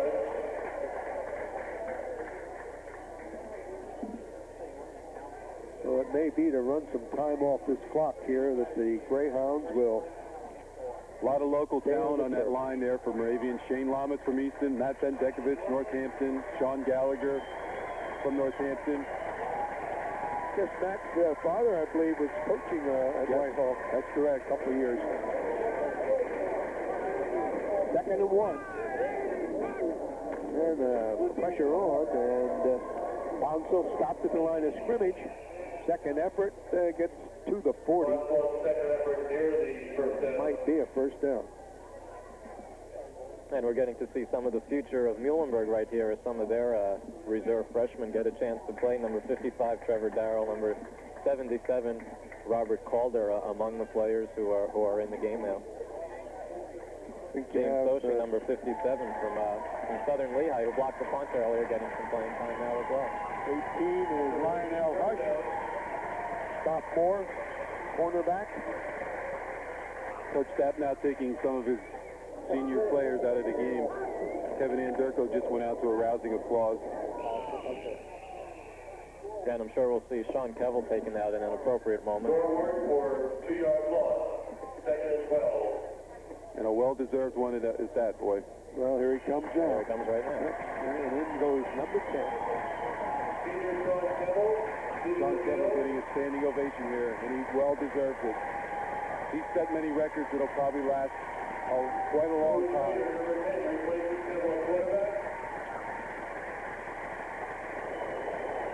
And is this Schroeder? I think it's Schroeder, isn't it? Yes. Or is it Schroeder? I'm sorry, Joe Schrader. Somebody said it should be something like the Peanuts character or something. I don't know. Schrader. To me, it would be Schrader. If you're a quarterback, I think you'd rather be Schrader than Schroeder. Yeah. 3rd and 12. Hasn't played much this year, obviously, with Sean because Sean has been an Iron Man, has been in there most of the time. He's only attempted 19 passes. Well, of course, he'd like to try a couple here and finish the season with a few completions. Now he has the opportunity. And he's going to go. Rolling. Look out. He's being chased. And throws it and completes it. Just like they drew it up on the board. Yes. Drop back, roll left, roll right, throw across your body. That was Trevor Darrell bursting through the line and putting the pressure on Schrader and chasing him a little bit around the field. Little workout from Mr. Darrell. So he got the completion, and it's 4th down and about 4, so we'll get a kick. And Mike Tizano a little late sprinting back onto the field. Tizano has returned 26 punts this year. He has not fair caught one. Beauty. And he won't start now. Nope. There he comes. Looks for a wall. Gets the block, cuts inside, gets out to the 26-yard line. And now a flag upfield. A personal foul is going to be called against Moravian here as a little push in the back somewhere. And this penalty will be assessed, I think, from where the ball is marked. Pisano really does a yeoman's job back there. He only averages 6.3 yards per return, but Muhlenberg tries to block every punt. He never has a blocker in front of him. So considering that, 6.3 is not bad. And a look at the score. That's correct, 50-17. We have 5:59 to go in the ball game, and they'll mark off the penalty after the play was over. There was a push in the back, personal foul, and the ball out to the 41 for the Mules. There's the call. Right here it comes. Personal foul on the offense during the kick. First down. And Dennis Krim, the referee, doing a fine job with the crew here for this ball game. And J.H. Leal, another senior player in his final game, is the receiver on the near side here, and Coach Olejak giving him a little chance to play at the end of his career. And the running play. That's Corey Wolbach, a freshman. He's the guy from Saucon Valley. Saucon Valley, right. He's the long punter. We saw him earlier make a hit on a recovered fumble, and a nice run there.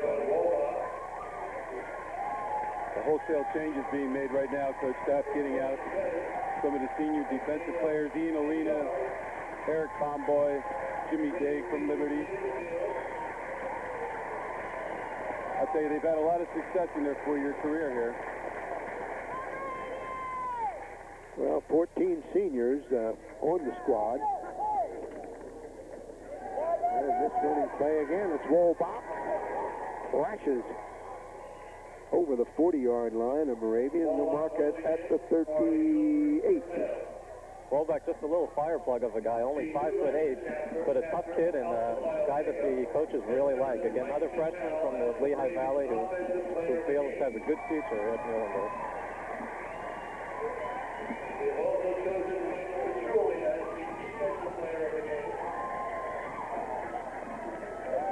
Well, player of the game awards being given out. Not a real surprise for the offensive player of the game. It wasn't like it was the Academy Awards there. Yeah. Was it Kevel? I think it was by one vote. I'm not sure. They might want to recount like the race that was going on this week in the political campaigns here. Yeah, I'll tell you. Okay, Sean Lay checks in the ball game again as we head to the end. We are at 4 minutes and 20 seconds and counting. And Muhlenberg, Jason Jack in all the way.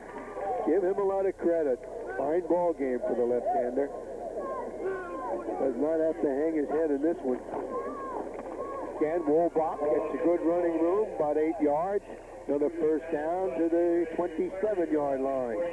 And a fine job by the second-team Muhlenberg offensive line here, opening holes on this drive.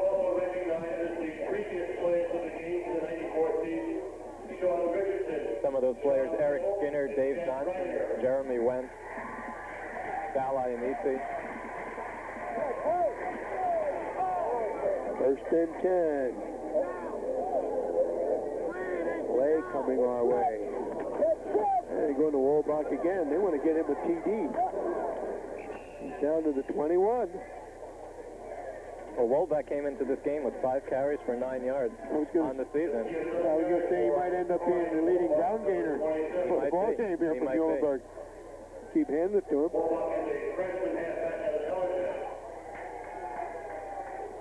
You might wonder why Jason Jack is still in there.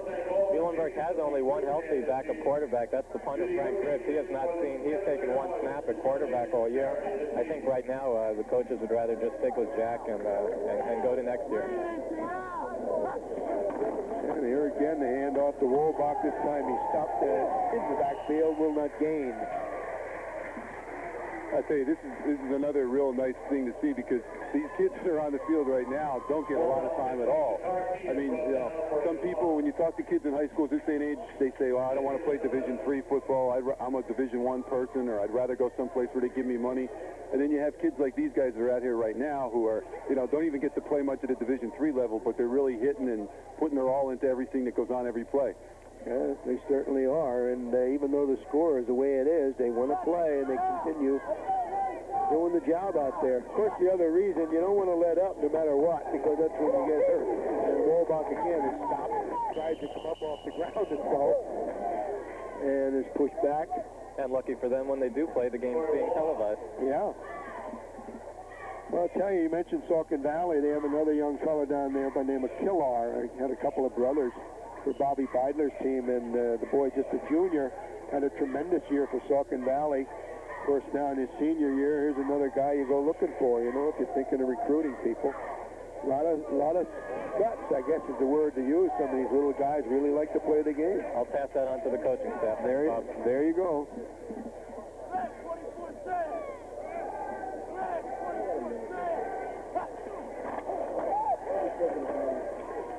And you fellas can get your final thoughts together. Maybe for this ball game, we're going to have a quick wrap up and get out of here at Steel Field. And so we are coming down to the final moment of the game. And nice working with you. It's a pleasure to be back here with Channel 39 doing the ball game. And I hope things turn around and to get more active in sports as we continue on into the new year in '95. Nice working with the crew down here. I tell you, these guys, I go back a few years with them, and we travel a couple different places together to do ball games and always enjoyed it. So here we go. The toss. The completion, but a tackle at the 8-yard line. Not enough for the first down. And another first right there. That's Mike McLean from Bordentown, New Jersey. His first career catch. Sort of a bittersweet ending. First for some kids, but last for others. All right, so Muhlenberg's offense will trot out onto the field and probably kneel down with the football or simply run the ball into the middle and get rid of the next 52 seconds. So Mike Falk, nice working with you, and you'll have to regroup a little, but you'll only have to take a breather and you'll get ready for basketball and all the other sports over at Muhlenberg. What about this ball game? Well, you know, Muhlenberg didn't capitalize on the advantages. They didn't take advantage of the opportunities they had, and then little by little the game started slipping away. But look out! Get his number. Get his name. Harry good caught. That's Grant Thorwat, number 24, junior, 6'2" out of Andover, New Jersey, Patcong High School. It's one of those things when you don't get a lot of time to play, you see an opening, you go. You run for daylight. You just run for daylight, and he doesn't care if it's the 3rd string or the 9th string in there, and he's just going to go. And Troy Lapani, who just entered the game from Muhlenberg, gets quite a run on the first play and runs down the ball carrier from behind. And that shows you what the defense is like. They didn't give up. They kept after him, caught him, and here is the tackle. So no score. We have 29-28, and the clock is running. Important, Stevie Uselis, who got hurt in the game 2 weeks ago and was not supposed to play the rest of the year, will come in and take one last snap as a senior. Well, are they going to? Hopefully. Okay, they're sending someone else out. They're going to leave him in there. And flags fly. Delay of the game. Stevie was a very important cog in the offense the last 2-3 years, and Coach Stappen and the rest of the staff felt so sorry for him that he wouldn't be able to play in the last game of the year, so they tried to rehab him enough to stick him in for one play. He was an inspirational leader of the team, and that's why everybody's going so crazy, because he's just a great kid to be around. One of those kids that came here unheralded and worked his way into being a good kid. And you need guys like that, I'll tell you, to make a whole team. Another local kid who's checked into the game, if I can just mention, Randy Fay from Zero. A place kicker by trade, has been converted to defensive back, and he got his been there for the last couple of plays. Okay, so Jimmy Wills, final comment here. I know you enjoyed this one. This was a long time coming for the end of the year, and finally we put it all together today and had a really nice game. And I think that Muhlenberg did a great job in the first 2 quarters, a little bit into the third. It started going south for them, but I'll tell you, they'll be back, and they had a great quarterback today. He did a great job. And I'm glad for the defense. They got a little redemption with that interception for the touchdown, and it was a happy day for everybody in the Moravian side of the ball. Okay, and there you see the final score as the coaches get together down in the field. And my thanks, of course, to Jim Wills and Mike Falk. So I'll say so long from Steel Field on the campus of Moravian College. See you next time on Channel 39 Sports.